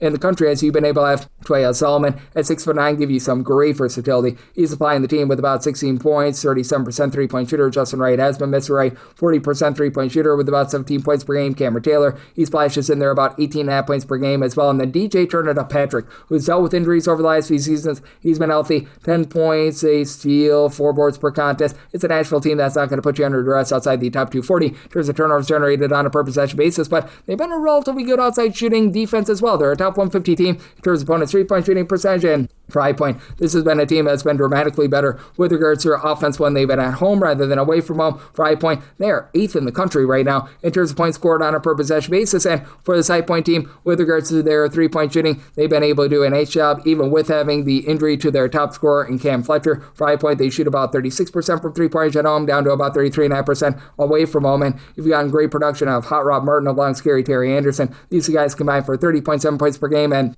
with Martin. Shoots 34% from three. Anderson gives you a steal and apper contest along with Martin, and then Conrad Martinez is able to throw in there about 4 assists, 10.5 points per game. He shoots 36% from 3 points, and this team has been really good on the inside with their offense. They're a top 15 team with their 2-point shooting percentage. Can be at a little bit more on the inside with regards to that defense, so in terms of opponents' 2-point shooting percentage, there are a few cracks in the armor right now. They're checking in more in that neighborhood, about 250th in the country, and I do think that with Asheville, they're going to be able to use just enough to remain lively, and I do think that this is going to be a relatively up and down game. Semi-total 157.5, so I'm in on the over and the points here with Asheville at a 14 plus, 306-601, 306-602. You've got Alabama State on the road against Bethune-Cookman. Bethune-Cookman is a favorite of 5.5 points, 145 to 145.5 is the total, and with Cookman, I did set them as an 8.5-point favorite. I'm going to be one to lay the number. Alabama State has been a relatively respectable 3-point shooting team away from home, 33.7% away from home compared to 29.3% at home. Meanwhile, you got a Bethune-Cookman team that has really been able to get their offense going here in conference play. In non-conference play, it was relatively rough, and they still only shoot about 31.7% from 3-point range at home, but it has been a unit that has been averaging over 80 points per game in SWAC play. They really lead the conference with that regard, and their defense has been able to do a great job with that regard as well. They've been number 2, giving up about 69 points per game, and they're now into the top 2 in terms of points allowed on a per possession basis. They allow opponents to shoot only about 32.5% from 3-point, and they really encourage you to go inside. They're a top 50 team in terms of percentage of opponent shots that come from 2-point range, while they themselves on offense have been looking to pile drive the ball down low. Jacoby Heady has really been the main man, 17.5 points, 5 boards, shoots 39.5% per 3, especially with Dr. Bradley dealing with an injury once again. Daniel Rusan and Arterio Morris, who combined for 23 points, 4 boards between the two of them. They need to step up, and they've been able to do so. Morris is also able to give you about 3 assists, steal and per contest in a game that should be very up and down. Bethune-Cookman, 55th in the country in terms of total possessions per game. Alabama State is 72nd, and Alabama State has been a very good team in terms of generating turnovers. In terms of turnovers on a per possession basis on defense, they rank 35th in the country. It's a Bethune-Cookman team that isn't quite that. They're about 233rd, so that's an edge for Alabama State, and Alabama State just have Jaquarius Stanback down low, who's been supplying about 5.5 rebounds at 6'10". He's been a really good shot blocker with about 2 blocks, a little bit over a steal per game, and then as John Anderson, Micah Simpson in the backcourt combined for about 30 points per game. Anderson was dealing with a little bit of injury, and he's come back in the last few games, but hasn't necessarily looked like himself. A combined 24 points over the last 3 games, so he's been a little bit lackadaisical. I did have to knock them for that a little bit, and it's an Alabama State team that, while they're doing a good job in terms of generating turnovers, they're also outside the top 315 in terms of taking care of the ball, and this team is at a massive disadvantage in the interior as well. This Alabama State team is right now outside the top 330 with regards to their own 2-point shooting percentage in terms of opponents' 2-point shooting percentage, and like I said, this is a Bethune-Cookman team that is looking to pile drive the ball down low. They have been about 228th in the country with regards to opponents' 2-point shooting percentage overall, but if you look at games played away from home, that falls well outside the top 275. I think that leads Bethune-Cookman to victory in what should be a very up and down game. I did set my total at 152.5. I'm going to be in on the over, and for Bethune-Cookman, 1 to lay it. I set them as an 8.5-point favorite, 306-603, 306-604. Austin Peay is on the road against North Florida. North Florida, a home underdog of 10.5 points, 162.5 is the total, and I said Austin Peay as a favorite of 12 points. I'm going to be one to lay the number. Austin Peay just really impresses me with the way that they're able to generate turnovers. This team is 70th in the country in terms of turnovers generated on a per possession basis, but if you look at games played away from home, that ascends into the top 55, and they become a more well-rounded defense. Overall, 84th in the country in terms of points allowed on a per possession basis. Again, in games played away from home, that ascends into the top 55, and with North Florida, they take over 50% of their shots from 3-point range, and Austin Peay, top 100 team with regards to opponents' 3-point shooting percentage, in North Florida, a bottom 15 team in the country in terms of defensive rebound percentage. Teams are grabbing well over 36% of their misses as an offensive rebound, and in their home games, teams shoot 39.5% from 3-point range against them. That is a bottom 20 mark in all of college basketball, and you've got an Austin Peay team that they're overall shooting about 36.5% from 3. That is a top 50 mark in the country. Colin Parker has been that main man, 18.6 boards. He shoots 44% from 3. Then you've got Anton Brookshire, who only gives you about 8 points per game, but has made 38.5% of his outside shots. He throws in their 3 assists per game. It's an Austin Peay team that has been a top 125 team in terms of taking care of the ball, about a country average team with regards to rebound percentage, but that's a big edge on North Florida, and it's a North Florida team that they do a nice job in terms of uncorking it from 3-point range. They've been a top 75 team, despite the fact that opponents know what's coming because they take so many darn threes, but Cameron Oriole is able to give you 20.5 points, shoots 78% of the free throw line, shoots 41.5% from 3-point range. If North Florida can get to the free throw line, they're a bottom 20 team in terms of free throw attempts on a per possession basis, but they do shoot 77.5% at the charity stripe. That's the top 10 mark in the country, and when they need to go down low, North Florida has been a top 125 team with their 2-point shooting percentage. Problem is they're also a bottom 10 team with regards to opponents' 2-point 2-point shooting percentage, so they have to make up for it with the likes of Mason Lee, Dalton Gaiman, who combine for about 18 points per game, shooting 38% for 3, and Kent Jackson, he's your number 2 scorer, 15.5 points. He shoots 37.5% for 3. North Florida, very rock solid on offense, but they don't generate turnovers. They're an absolute sieve on defense, bottom 30 team in terms of points allowed on a per possession basis, and I think that that's enough for Austin Peay to get the job done, and I do think that Austin Peay generates just enough turnovers for the under, so I total 162, so at a 162.5 in on the under, and I'm willing to lay up to 12 here with Austin Peay. 306, 605, 306, 606. Long Island is on the road against St. Francis, Pennsylvania. St. Francis, an 8.5 to a 9.5 point underdog, 147.5 to 148.5 is the total, and I said Long Island is a 10-point favorite. I'm going to be willing to lay the number. It is a Long Island team that has been having a tough time in terms of taking care of the ball. They're outside the top 3 in terms of turnovers on a per possession basis, and this has been a St. Francis team that if they've done one thing okay, it has been generating turnovers for St. Francis in terms of turnovers generated on a per possession basis.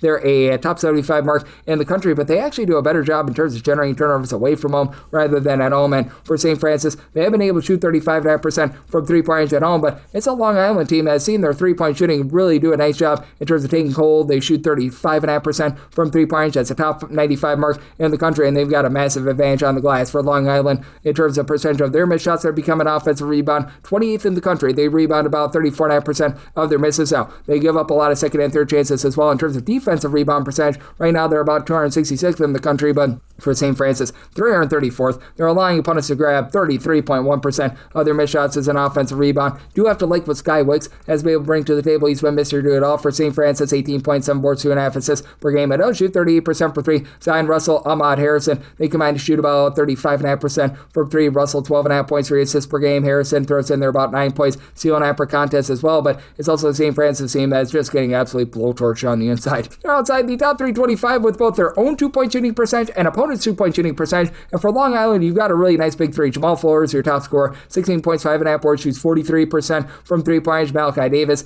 14.5 points, a little bit of a slasher, 3.5 boards, 3.5 assists, a little bit of a steal per contest, and then Greg Echo Gordon, he really doesn't launch any threes, but gives you 5.5 boards, 1.7 steals, 13.5 points per game, and Jomo Goings has been able to step it up, shooting 37% for 3, 80% the free throw line, 10 points per game. Now, that's one thing that does have to give you pause. Long Island shoots 65.7% at the free throw line. That is the bottom 15 mark in the country, but been country average with regards to both their 2-point shooting percentage and opponent's 2-point shooting percentage. They've got a nice edge on the inside, and they're a top 25 team with regards to shot block percentage as well. It is a St. Francis team that's looking to push a little bit more tempo, top 110 team in terms of total possessions per game. Long Island about 200th, but I do think that you get just enough offensive efficiency for this Long Island team to get the job done, and the over, so by total 150, so like the over, and I'm willing to lay up to 9.5 here with Long Island. 306, 607, 306, 608. Radford plays host to Gardner Webb, an underdog of 19.5 points, 161.5 to 162.5 is the total, and set Radford as a 23.5 point favorite. I'm going to be willing to lay the number. This is a Gardner Webb team that is quite legitimately doing absolutely nothing right. They're outside the top 360 in terms of points scored, points allowed on a per possession basis, and rebound percentage. Meanwhile, you've got a Radford team that they shoot it really well from 3-point range at home. You've got a pair of guys that actually began their careers out there in the ACC that have been able to headline the backcourt for a Radford team that right now they're shooting in the neighborhood about 35.5% from 3-point range at home. Their top guy has been Dennis Parker, who comes over from NC State with about 19 points, 6 boards. He shoots 39% from 3-point range, and then Del Jones, who comes over from Clemson, not quite the same 3-point shooter at 32%, but 17 points, 3.5 boards, 3.5 assists, throws in their steal per contest, and then Jalen Johnson is sort of that do-it-all guy, 4 assists, 2 steals, 12 points, shoots 33% for 3, and Luka Walls all of a sudden is shooting 46% from the outside. Now Radford is outside the top 275 with their own opponent's 3-point shooting percentage, but Radford has been a unit that has been a top 175 team with regards to offensive rebound percentage, and for Gardner Webb, they just don't have any sort of outside shooting whatsoever themselves. As right now, this is a unit that is shooting about 31.2% from 3-point, that is outside the top 3 in all of college basketball, and in games played away from home for Gardner Webb, it goes even lower as that goes down to about 30.2%, and Gardner Webb has been able to get a little bit out of Jacob Hogreth down low. He's been your top scorer with about 11 points, 7 rebounds per game. Shoots 46% from 3, but only takes a half a 3 per contest. Spence Sims, he does legitimately shoot 43.5% from 3, 10 points per game, but outside of Hogreth, nobody else on the roster gives you over 4 rebounds per game. You've got really nobody outside these two guys that really shoot at all from 3-point range. Jacob Hudson has been able to give you about 10 points per game, and for Gardner Webb, they've been a top 300 team with their 2-point shooting percentage if you're looking for anything positive, but they're also one of the worst offensive offensive rebound teams in all of college basketball. They put you on the free throw line frequently. They turn the ball over 14 times per game. It's just all sorts of messy with them, and this is right for a team that's looking to really crank tempo, 13th in the country in terms of total possessions per game. So I think the Radford gets a nice big win in this one, and I just don't think the Gardner-Webb does repart with this total. So my total 157.5, like the under, and for Radford, I'm willing to lay up to 13 with them. 306-609, 306-610. Central Arkansas is on the road against Stetson. Stetson, a home underdog of 8 to 8.5 points, 148.5 to 149 is the total, and I made a line of 6.5, so I'm going to be willing to take the points. It is a Central Arkansas team that takes a massive drop-off with their three-point shooting when they're away from home rather than at home. They shoot 39% from three-point range at home, 30.8% away from home, and this has been a Stetson group that has shot it really well from three at home. They're shooting 39.1% from the outside. Now, I will say, for Central Arkansas, their three-point shooting defense is much better than what it has been in past years. For Central Arkansas, they're allowing teams to shoot about 35.9% from three-point range away from home. That's an improvement from the fact that they allowed opponents both at home and away from home to shoot 38.7% a season ago, so they're improved there. And this is a Stetson team that has legitimately allowed opponents to only shoot about 31% from three-point range at home, but they are going to get very much dump trucked on the inside. It's a Stetson team that's not been able to generate a lot of turnovers, and it's a Central Arkansas team that is a top 150 team in terms of turnovers generated on a per possession basis. Both of these interior defenses have not been great. Stetson, 358th in terms of opponents' two-point shooting percentage. Central Arkansas, a little bit better, but not a ton better at about 333rd, so I do think that there's going to be a lot of easy buckets to be had there. I did set my total, though, at a 152.5. I'm going to be in on the over because I do think that this is going to be close enough for late fouls, and it is a Stetson team has been much more efficient on their offensive game when they have been in conference play rather than outside the conference. They have to deal with an injury to Jamie Phillips, who's been your top scorer with about 16 points per game. Probably going to be out once again, but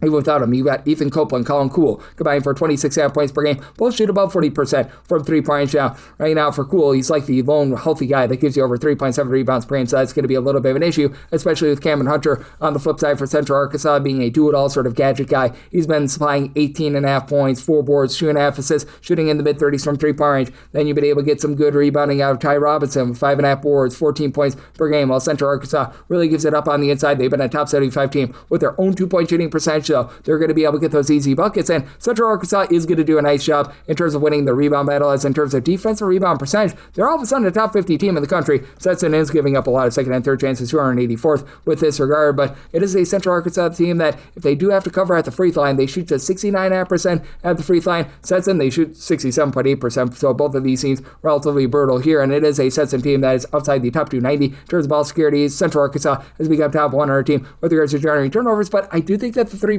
shooting of Stetson at home keeps them lively in this game and helps you out with the over. So set my line at 6.5, taking the points with Stetson and the over. 306, 611, 306, 612. Alabama A&M's on the road against Florida A&M. In the battle of A&M, it's Florida A&M who's a favorite of 1.5 points. So last game, 138.5, and set my line at 2. So I'm willing to lay the 1.5 with Florida A&M. Florida A&M has really seen a little bit of a decrease with regards to their tempo. Still a fast team in terms of total possessions per game. They're about 81st in the country, but they were much quicker in non-conference play, and Alabama A&M is very much looking to slow things down. They're about 266th in the country in terms of total possessions per game, and should come as no surprise. They bring in the coach over at Grambling from a season ago, Dante Jackson, and he brought with him a lot of his own guys. PJ Easton, James Graham, both followed them. They've been able to combine for about 16.5 points per game. Graham has been your top rebounder with about 7 boards per contest. Kadavius Shozer, their top scorer, he came over from Grambling as well, 15.5 points per game. And for this Alabama A&M team, they've been a top 150 team with regards to defensive rebound percentage. They're a top 150 team with regards to opponents' two-point shooting percentage. Now, they have not been able to can any of their inside shots. They're outside the top 320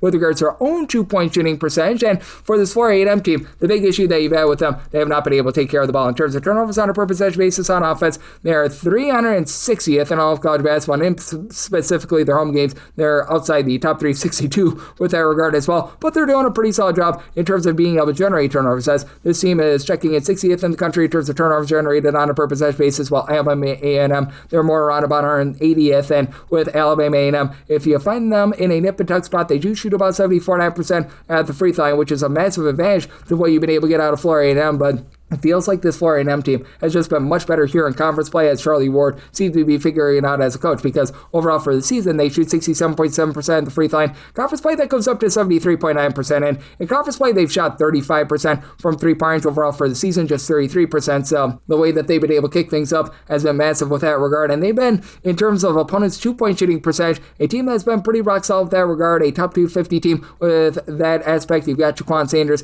give you about 12 points, 3 assists per game, shooting 37.5% from 3, and the guy that's really been able to kick it up down low for the team is Micah Octave. He was missing for the first 9 games of the season. He's got your top rebounder with 10.5 points, 7.5 rebounds per game. Caleb Washington has been a do-it-all sort of guy with about 8 points, 2 assists, steal, shoots 36% from 3-point, and with the improvement that we've been seeing out of Florida A&M, even though they've been turning the ball over still quite a bit in conference play, they're still turning the ball over about 14.8 times per game, but they're still really good in terms of generating those turnovers. I do think that they find a way to be able to get the job done. I think that those late fouls get you over. So by total 140, I like the over, and Florida A&M willing to lay up to 1.5 with them. 306-613, 306-614. Prairie View is on the road against Mississippi Valley State. Mississippi Valley State, a home underdog of 8.5 to 9.5 points with a total of 153.5. Maybe by total 151.5. I like the under, even though you're going to get a lot of possessions in this game. Prairie View, 9th in the country in terms of total possessions per game. Mississippi Valley State, much faster than they have been in the past at 112th. You just can't trust in this Mississippi Valley State team, even though they actually might have one of the better scorers that you're going to find in the mid-major ranks, as you've been able to get a lot of production out of Michael James, who's been giving you 21.5 points per game, shoots 34.5% from 3, 91% at the free throw line. And then Daniel Mayfield, 13.5 points, 6.5 rebounds per game. These are the lone 2 healthy guys that give you over 5 rebounds and over 8.4 points per game for a team that's outside the top 355 in terms of rebound percentage, points scored on a per possession basis, points allowed on a per possession basis,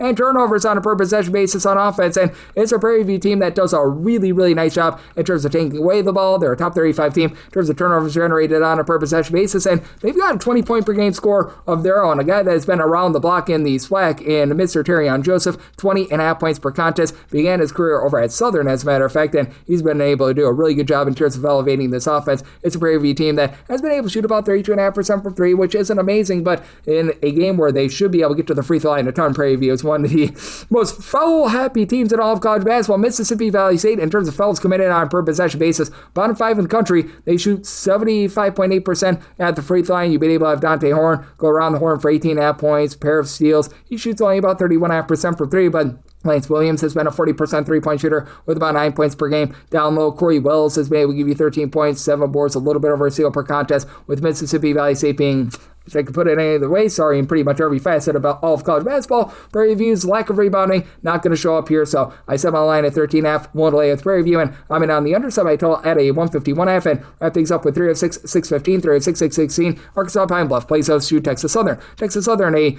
2.5 step underdog at 2.5 points. They're on this game, 150.5. Set my total 153.5. I like the over. You've got a Pine Bluff team as a top 65 team in terms of total possessions per game. Texas Southern, 62nd in terms of total possessions per game. Pine Bluff, to be exact, is 59. So both of these teams looking to crank up tempo, but for Texas Southern, they're outside the top 3 with regards to their own ball security in terms of turnovers on a per possession basis. Meanwhile, for this Pine Bluff team, they're a team that has been able to do a much better job in terms of their offense when they've been at home. They're a top 60 team in the country in terms of points scored on a per possession basis at home, and I would say that they've got the top 2 players in this game. Jaquan Scott, 15.5 points, about 7 boards, only shooting about 32% for 3, but throws in their steal per game. And then Keon Williams, 8 boards, 6 assists, steal and a half, 17.5 points per game, shoots 37.5% from 3-point. Shervon Payton is out shooting 49.5% from 3-point. Alan Miro Seni has been able to give you about 11.5 points, throws in their 2.5 assists per game. Now, it's a Pine Bluff team that is committing 14 turnovers per game. They're outside the top 320 with that regard, and they can be at down low. They're a pretty good team in terms of guarding the 3-point line, but they're outside the top 275 with regards to opponents' 2-point shooting percentage. And this is a Texas Southern team that,